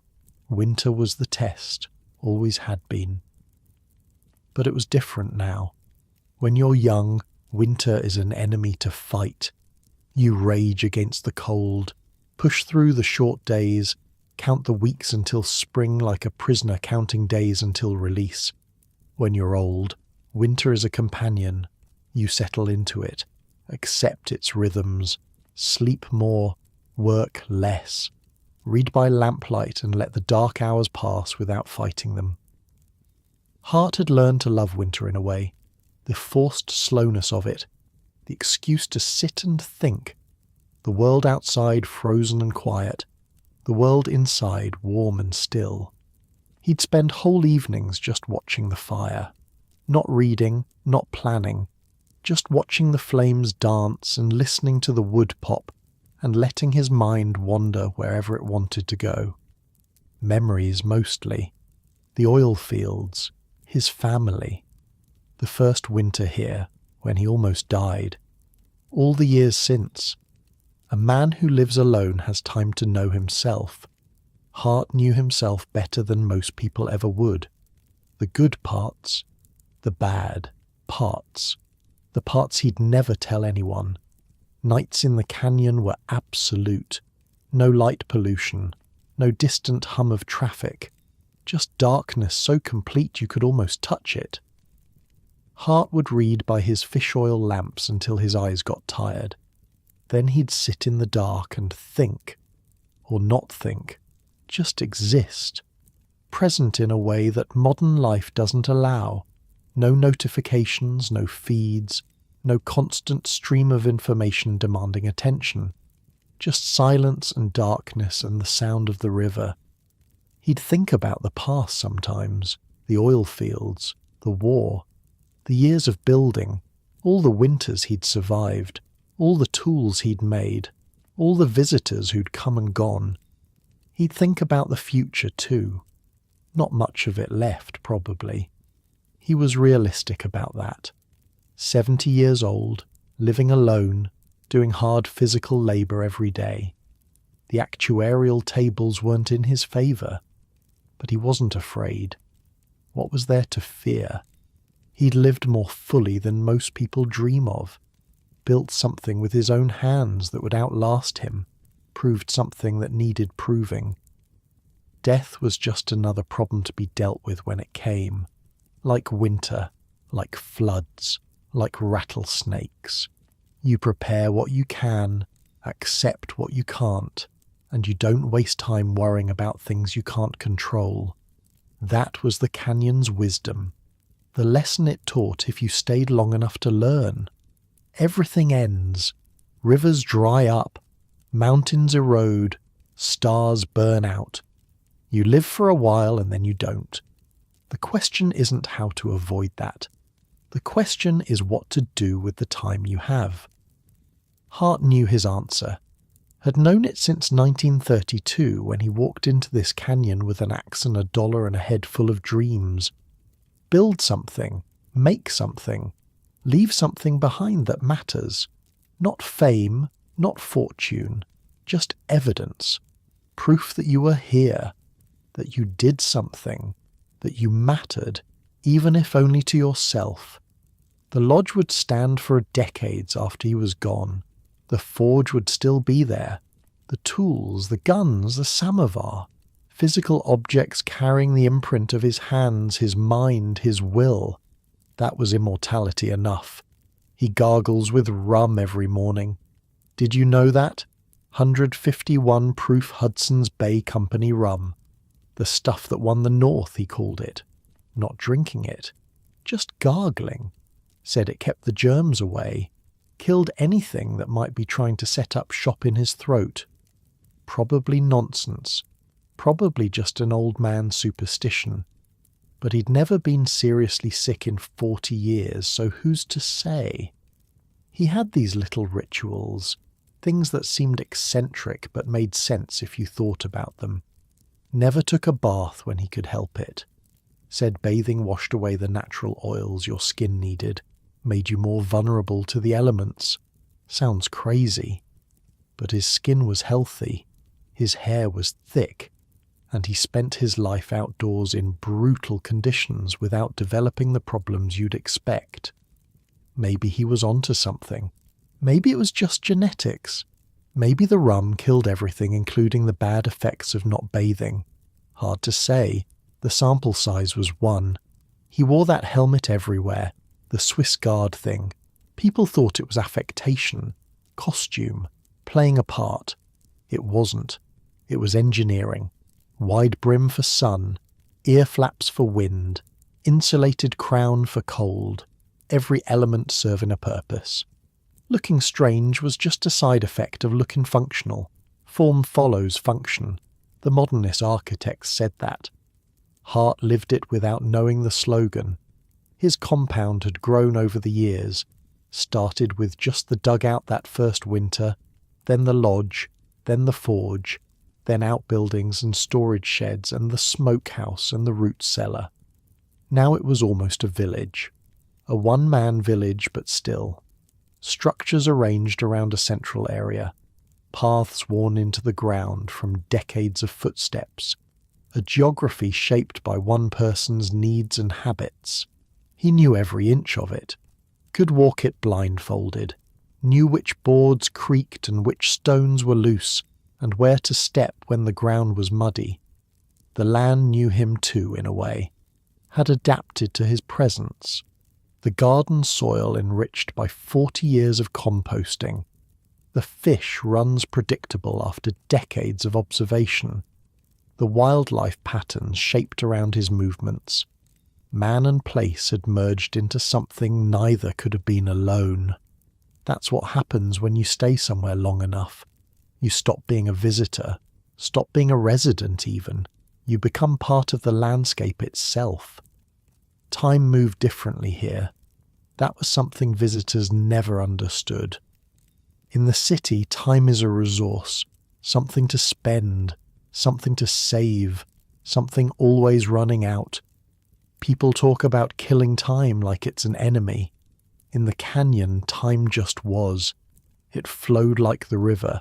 You couldn't speed it up or slow it down. You could only move with it or fight against it, and fighting was pointless. Hart had stopped fighting decades ago. Let the days be what they were. Long in summer, short in winter, fast when he was busy, slow when he wasn't. He didn't own a watch, hadn't for years. The sun told him what he needed to know. The seasons told him the rest. There's a freedom in that, letting go of the constant measurement, not knowing exactly what time it is because it doesn't really matter. Morning, afternoon, evening, night, that's enough. That's all anybody really needs. Hart was as much a feature of Hell's Canyon as the river or the rocks, would be remembered that way. The man who lived at 5 Mile Bar, part of the place's identity. The tourists who floated past were seeing something that wouldn't come again. A living piece of history, last representative of a way of life that was already ancient when their grandparents were born. They knew it too. You could see it in their faces. The awareness that this was special. that they were witnessing something that would only exist once, made the tea taste better, made the stories hit harder, made the whole experience feel sacred somehow. Not religious sacred, human sacred. The recognition of something rare and valuable and temporary. Hart would be gone someday. Everyone knew it. Even Hart knew it. But not yet. Not tonight.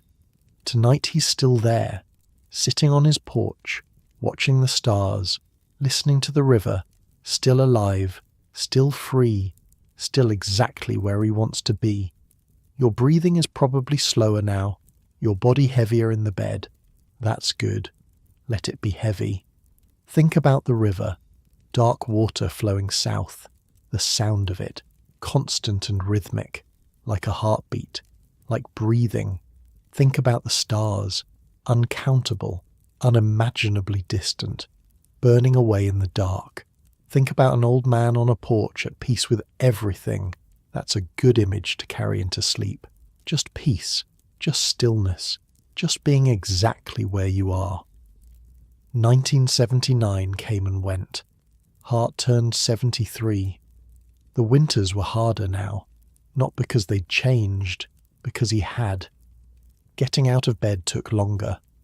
The cold settled into his joints and didn't want to leave. His heart, that enlarged heart that had kept him out of combat in 42, was working harder than it used to. He knew what was coming, wasn't stupid about it. When you live alone in the wilderness, you develop a pretty clear-eyed view of mortality. No illusions, no false hope. But he kept working. What else was there? The garden still needed tending. The forge still needed firing. The fish trap still needed checking. The routines that had structured his life for nearly 50 years didn't stop just because he was tired. That spring was beautiful. The canyon exploded with wildflowers the way it did every year. Purple lupine, yellow balsam root, white yarrow scattered through the grass like stars. Hart walked his property and took it in. The way the light hit the river in the morning. The way the walls changed colour through the day. The sounds he'd been hearing so long they'd become part of him. He'd seen almost 50 springs here. This one felt different somehow. Sharper. More vivid. Like his eyes were trying to memorize everything. The rafters started coming in early June. First trickle of the season, then more. Then the steady stream that would continue until September.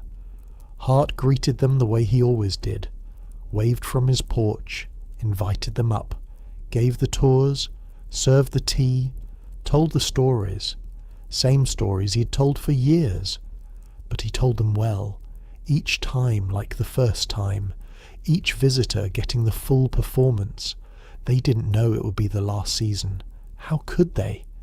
He looked the same, sounded the same, still wore the buckskins, still had that ridiculous helmet, still showed off the guns and the forge and the samovar with obvious pride, maybe a little slower, maybe a little more tired by the end of the day, but still himself, still Buckskin Bill. The summer passed, the crowds thinned. September brought the first hints of fall colour to the canyon walls. Hart prepared for winter the way he always did. Harvested the garden, smoked the fish, stacked the firewood, checked the lodge for repairs that needed doing. The work was harder this year.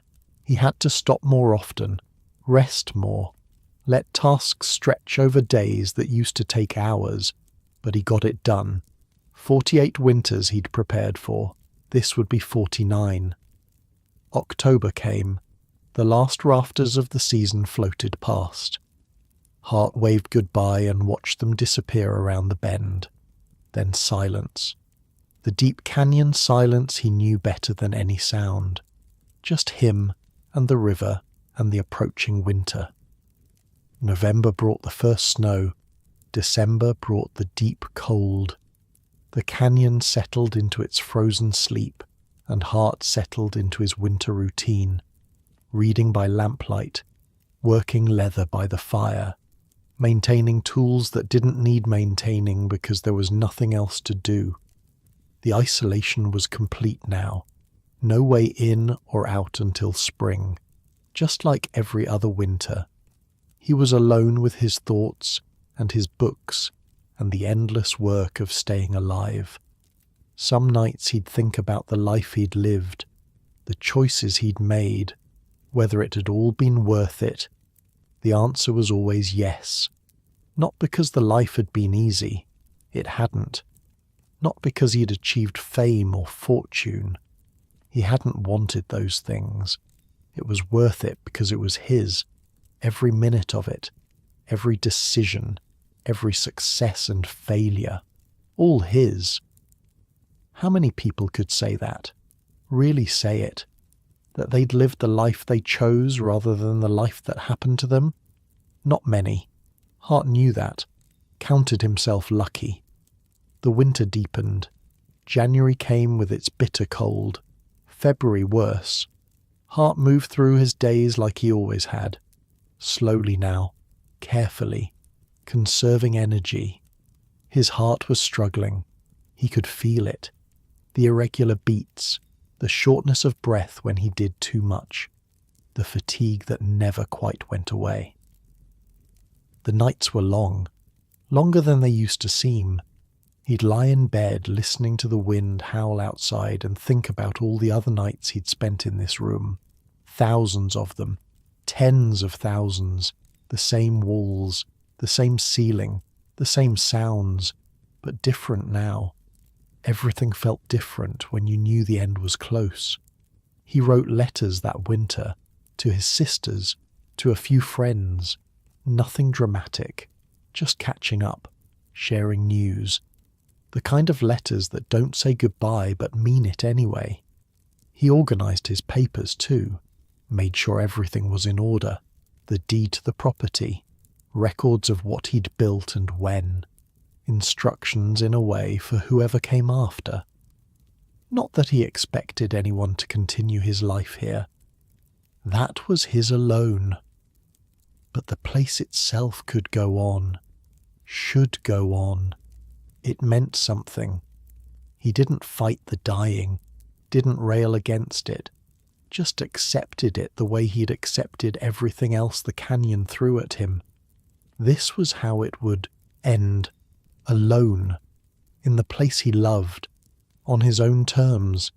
He could think of worse ways to go. March brought the first thaw. The ice on the river started breaking up. The days got longer. Hart felt a little better. The way you do when winter loosens its grip. A little more energy. A little more hope. He started planning the spring garden. What he'd plant. Where he'd put things. The same plans he'd made 48 times before. April came. The canyon was waking up. Birds returning. Flowers starting to push through the last of the snow. The 29th was a Tuesday. Nice day. Warm for April. The kind of day that made you glad to be alive. Hart woke up, had his tea, looked out at the river the way he did every morning. Then he went back to bed, just for a rest, just to close his eyes for a while, and that was it. He died in his sleep, in his stone lodge, surrounded by his books and his tools. The samovar in the kitchen, cold now. The forge outside, quiet. No pain, no struggle, no drama. Just a man reaching the end of a long journey and lying down to rest. He wasn't found right away. It was early season. The rafters hadn't really started yet. A river guide came by in early May. Regular stop, part of the routine. The guide had known Hart for years, brought groups by every season, looked forward to seeing the old man. He noticed the smoke wasn't rising from the chimney, noticed the door was closed in a way it usually wasn't, noticed that Hart hadn't come out to the porch to wave, the porch where he always stood, that distinctive silhouette, The buckskins, the helmet, the raised hand, empty now. Just wooden planks and silence. Something wrong. You could feel it. The guide tied up his boat and climbed the bank. The compound felt different. Still. The forge cold. The garden unplanted. Tools sitting where they'd been left months ago. The guide went up to the lodge, knocked. No answer. Called out. Nothing. He pushed open the door.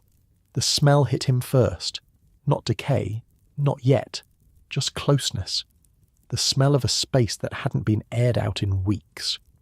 Hart was in his bed, still in his buckskins, peaceful, like he was sleeping. But he wasn't sleeping. You could tell. Something about the stillness, the absolute absence of movement. The guide stood there for a long moment, taking it in. The end of an era. The last of the mountain men gone. The room was neat, organised, books stacked on the shelf, tools hanging in their places, the samovar visible through the doorway to the kitchen. Everything exactly as Hart would have wanted it. Ready for visitors who would never hear his voice. The guide backed out slowly, closed the door, walked back to his boat in a kind of daze. Then he radioed for help, the words feeling strange in his mouth. Buckskin Bill is dead. Word spread fast, up and down the river, through the small towns, among the rangers and the guides and everyone who'd known him. Buckskin Bill was dead. People reacted the way people do. Shock first, then sadness, then the slow acceptance that comes with any death, even an expected one. He'd lived 73 years, 48 of them in the canyon. By any measure, a full life, a remarkable life. But still, the world felt a little emptier without him in it. There was no funeral. Hart wouldn't have wanted one. No gravestone either. No marker saying, "Here lies Sylvan Hart." That wasn't his style. He was cremated. Simple, efficient, no ceremony. His ashes came back to the canyon, back to 5 Mile Bar, back to the only place that had ever really been home. Someone walked the property with the urn, scattered him in the garden he'd tended for 48 years, by the forge where he'd made his tools, along the river bank where he'd fished, near the lodge where he'd lived and died. Just like that, he became part of it, mixed with the soil and the rock and the water, part of 5 Mile Bar forever, inseparable from the land he'd worked so hard to master. His sisters came later, made the long journey to see where their brother had lived, to understand finally what he'd been doing all those years. They walked through the lodge, touched the walls he'd built, looked at the things he'd made, the life he'd chosen over family, over society, over everything they understood as normal. What did they think? Hard to say. Pride, probably. Bewilderment, too. How could someone they'd grown up with, someone they'd known as a child, have become this? They collected what they wanted. Personal items, photos from his youth, letters he'd written over the decades, small things that connected him to the life before the canyon. His nephew inherited the property, the lodge, the forge, the tools, the guns, everything Hart had built over nearly 5 decades. The question was what to do with it. You couldn't just leave it. The canyon would reclaim it eventually. Weather and time breaking down what one man had built. You couldn't sell it either. Not really. Who would buy it? Who would want to live the way Hart had lived? The answer came slowly, over months of discussion and planning. The place would become a museum, a memorial, a testament to what one person could achieve. Not a dusty museum with ropes and signs telling you not to touch. A living museum, where you could walk through the lodge and see where he slept, where you could touch the tools he'd made, where you could understand, in some small way, what his life had been. The Forest Service got involved, the same agency that had once tried to evict him. Irony thick enough to cut. But times had changed. People had changed. Hart wasn't a problem anymore. He was a treasure, a piece of American history that deserved protecting. In 2019, they made it official. 5 Mile Bar became a registered historic site. Protected now, preserved. The same wilderness designation that had once threatened him now guarding his legacy. Buckskin Bill would have laughed at that. Probably did laugh. Wherever he was, the idea felt right. Hart had always welcomed visitors, had always wanted to show people what he'd built. What better legacy than continuing that tradition? Work began. Careful work. Preserving what needed preserving. Stabilizing what needed stabilizing. Making sure this place would last another 50 years, another 100. The guides started including it on their tours again. But different now. Not a visit with a living legend. A pilgrimage to where a legend had lived. People came, a lot of people. More than when Hart was alive, actually. They walked through his lodge, marvelled at the construction, ran their hands over stone walls he'd laid himself. They stood in his forge, looked at the anvil worn smooth from decades of use, imagined the ring of hammer on steel. They examined his guns, those impossible, beautiful, functional works of art, still in perfect condition, still capable of firing if someone loaded them.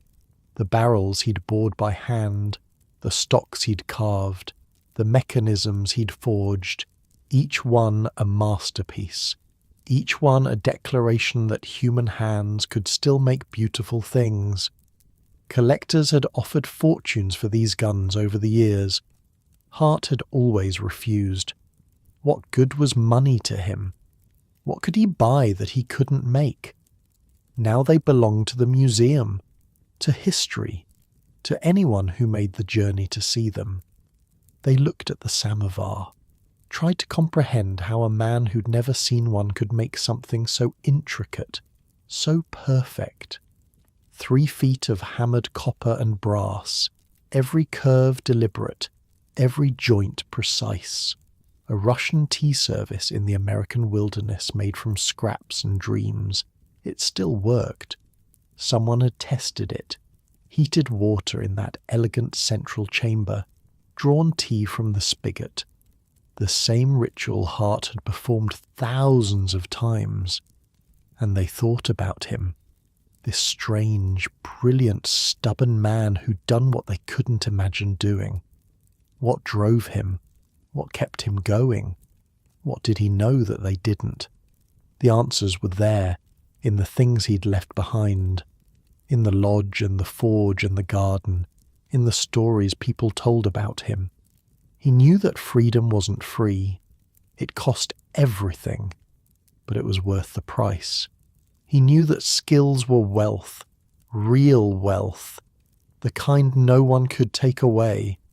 He knew that a life built with your own hands meant something deep, something permanent.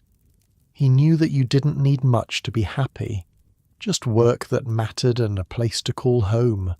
Simple lessons, hard to learn, harder to live. But he'd lived them for 48 years, proved they were possible. That's what the visitors came to see. Not just a museum, proof. Evidence that another way existed. The canyon's still there. The river still flows. If you go there today, you can see what he built, touch what he made, stand where he stood. It's different now, of course. He's not there to greet you, not there to serve tea and tell stories. But something of him remains, in the stones, in the tools, in the land itself. Some people say they can feel him. A presence, not a ghost exactly, just something. The echo of a life lived fully. Maybe they're imagining it, maybe not. Either way, the place feels sacred, set apart from ordinary life, a temple to self-reliance. Your eyes are probably heavy now, your thoughts slowing down. That's okay. Let them slow. Think about the canyon at night, dark and quiet, the river murmuring, the stars thick overhead. Think about a lodge standing empty, waiting, holding the memory of the man who built it. Think about peace, hard-earned peace, the kind that comes from knowing you did what you set out to do. That's worth something, worth remembering, worth carrying into sleep. So what did he prove? That's the question that hangs over everything. 48 years, 200,000 hours of labour, a lifetime of solitude and struggle and hard-won satisfaction. What was the point? Here's what I think, and you can disagree. You're lying in bed, almost asleep. You're allowed to disagree. He proved that total self-sufficiency wasn't a myth, wasn't a fantasy, wasn't something from a bygone era that modern people couldn't achieve.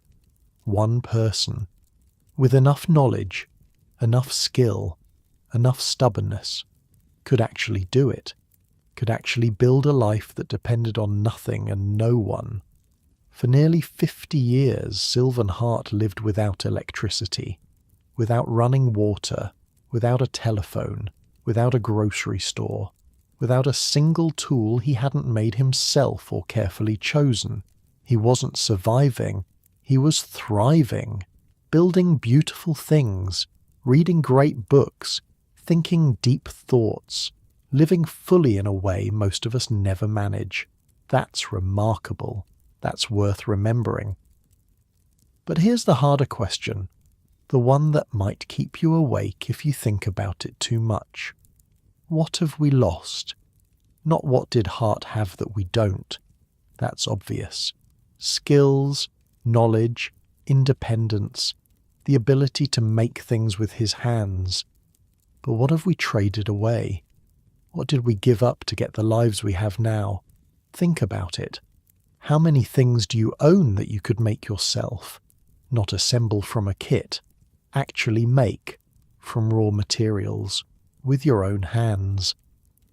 For most of us, the answer is close to zero. Maybe you could bake bread. Maybe you could sew a button. Maybe you could change a tire if someone walked you through it. But clothes, shelter, tools, weapons, medicine, food beyond the very basics. We've outsourced all of it. Every human need that kept our ancestors busy, we've handed off to specialists. And in exchange, we got convenience, we got free time, we got the ability to focus on other things. Art, science, entertainment, whatever we want. That's not nothing. That's actually pretty great in a lot of ways. But Hart saw something we don't like to look at. The cost of all that convenience, dependence, total dependence. On systems we don't understand, on people we'll never meet, on supply chains that stretch around the world. Your food comes from somewhere, your clothes come from somewhere, your heat and light and water and shelter all depend on complex systems functioning correctly. Think about it honestly. Your phone, made of rare earth minerals mined in countries you'll never visit, assembled in factories you'll never see, powered by electricity generated miles away.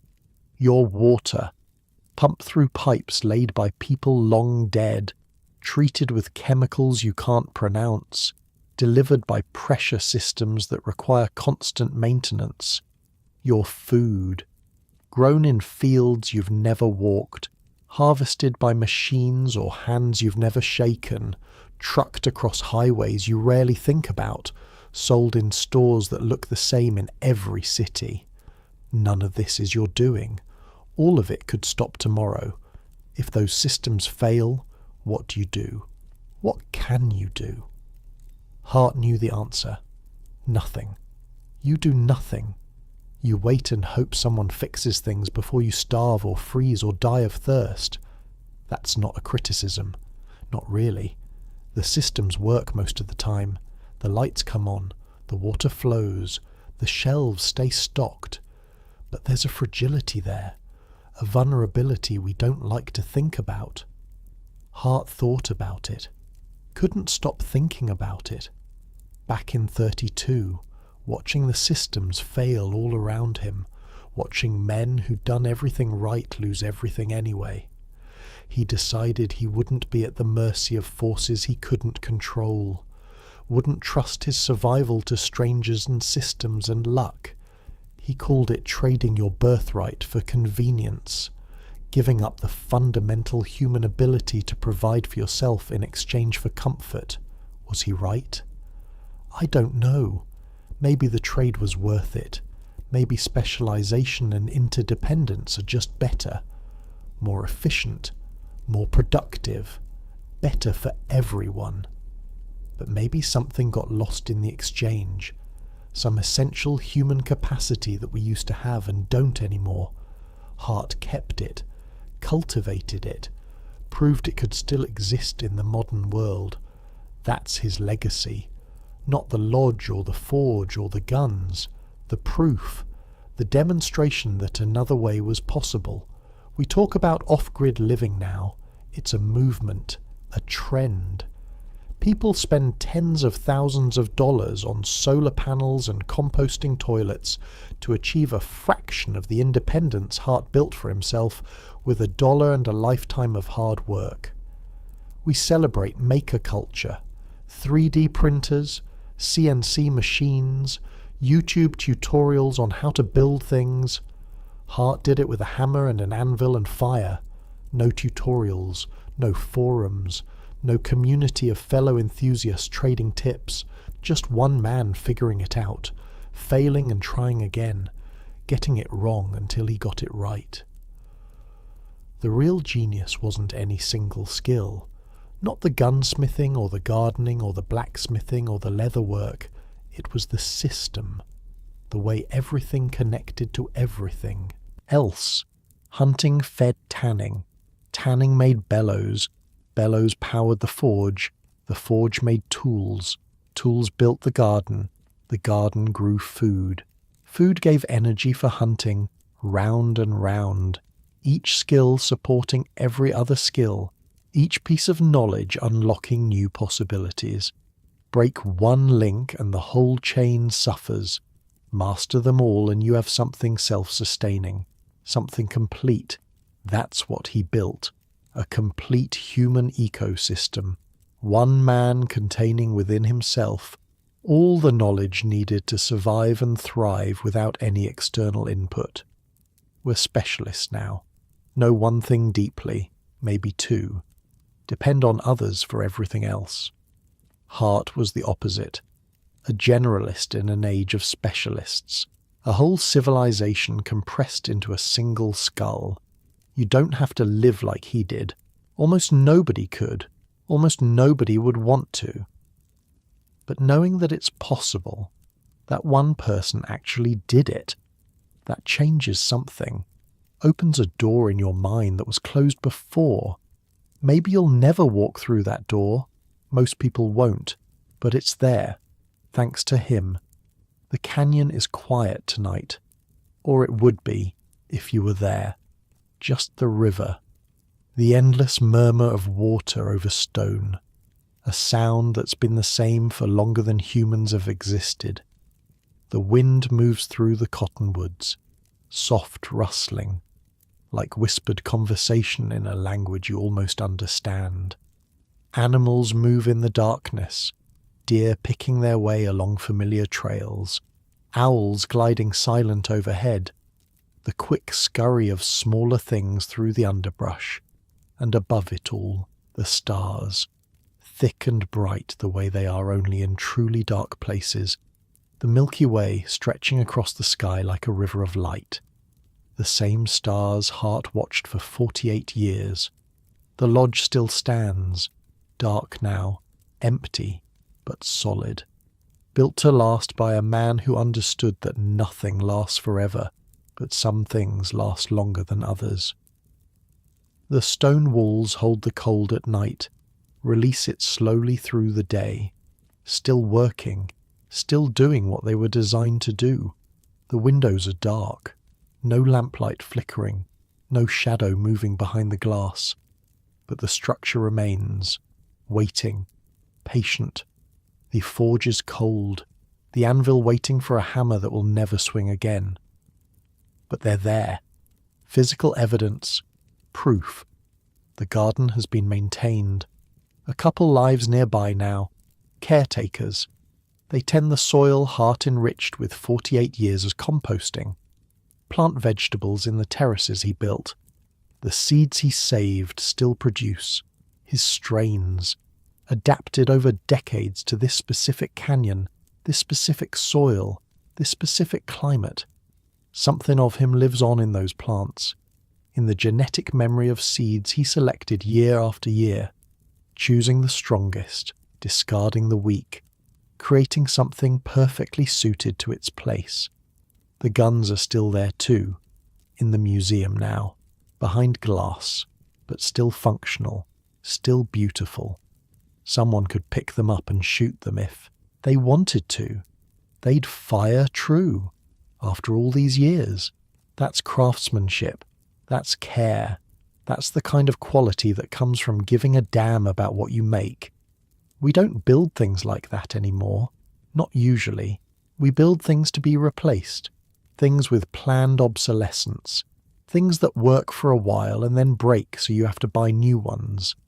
Hart built things to last, because he had to, because replacing things wasn't an option, because the only tools he'd have were the ones he made so they'd better work.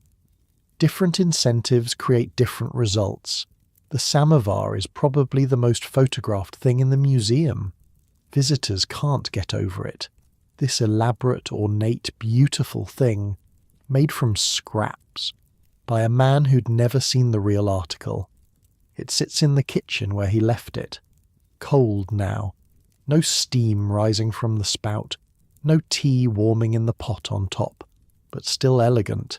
Still graceful. Still a testament to what human hands can do when they're guided by human imagination. Art, he called it. Making sure you have good utensils first. Things you use every day. Before you go fooling with pictures. Practical art. Functional beauty. The Scandinavian idea, he said. Though he was American through and through. You're probably drifting now, half asleep, half dreaming. That's okay. That's good. Let me leave you with this. Somewhere in Idaho, in the deepest canyon in North America, there's a place where one man built a world, stone by stone, tool by tool, day by day, for almost 50 years. He didn't do it to prove anything, didn't do it for fame or money or recognition, did it because it was what he wanted, because it was who he was, and in doing it, he showed the rest of us something we'd forgotten, that human beings are capable of extraordinary things when they commit to them, that self-reliance isn't just a slogan, that freedom has a price, but it might be worth paying.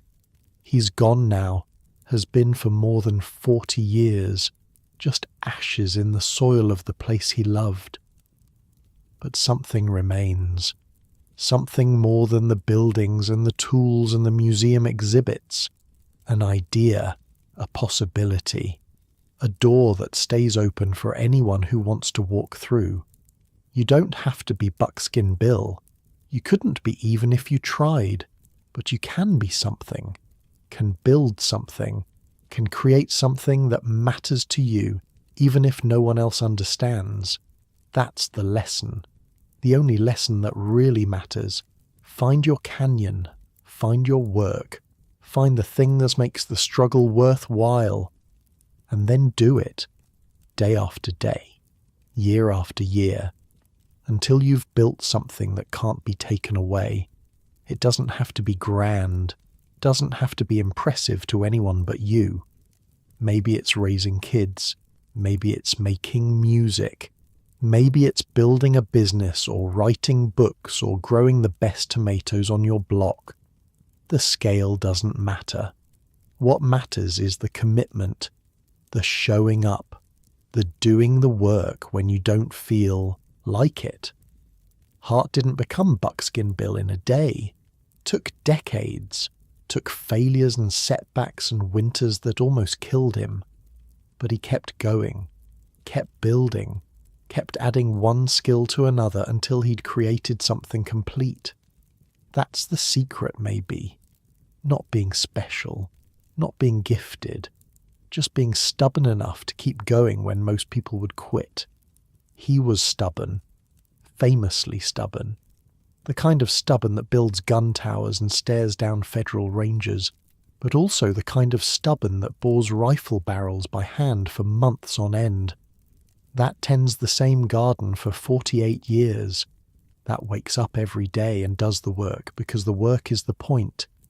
We could all use a little of that stubbornness, a little of that commitment, not to live in the wilderness, not to make our own guns, just to pick something and stick with it, to build instead of consume, to create instead of just watch. The river keeps flowing. It has for millions of years, will for millions more. The stars wheel overhead, same stars Hart watched, same stars humans have watched since we first looked up and wondered. And in a stone lodge on a sandbar called 5 Mile Bar, the ghost of a life well lived keeps vigil over the canyon. Not a real ghost, just a feeling, the sense that something important happened here, something worth remembering. The wind through the trees, the water over the rocks, the deep silence of a wild place. That's where he is now, part of all of it, forever. Your eyes are closing, your breathing slowing, your body heavy and warm. That's good. Let it happen. You've heard a story tonight, a true story, about a man who made choices most of us can't imagine making, who built a life most of us can't imagine living. Maybe you'll dream about it. Maybe you won't. Either way, something stays with you. A seed planted, an idea introduced. What would you do if you could do anything? What would you build if you had nothing but time and will? You don't have to answer tonight. Don't have to answer ever. Just let the question sit.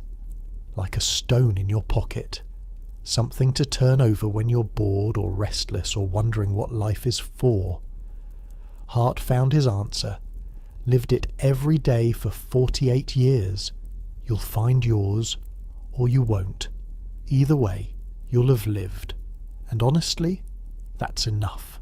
The canyon sleeps, the river dreams, the stars burn on, and somewhere in that quiet place between waking and sleep, Buckskin Bill tips his ridiculous helmet and smiles. He made it, built the life he wanted, lived it fully, left something behind. Not bad for a Texas oil worker with $1 in his pocket and a head full of dreams. Not bad at all. The night is deep now, the darkness comfortable, the silence like a blanket pulled up around you. You're safe, you're warm, you're exactly where you need to be. And somewhere far away, in a canyon deeper than the Grand, a river keeps flowing past a stone lodge where a man once proved. Something worth proving. Sleep well, you've earned it.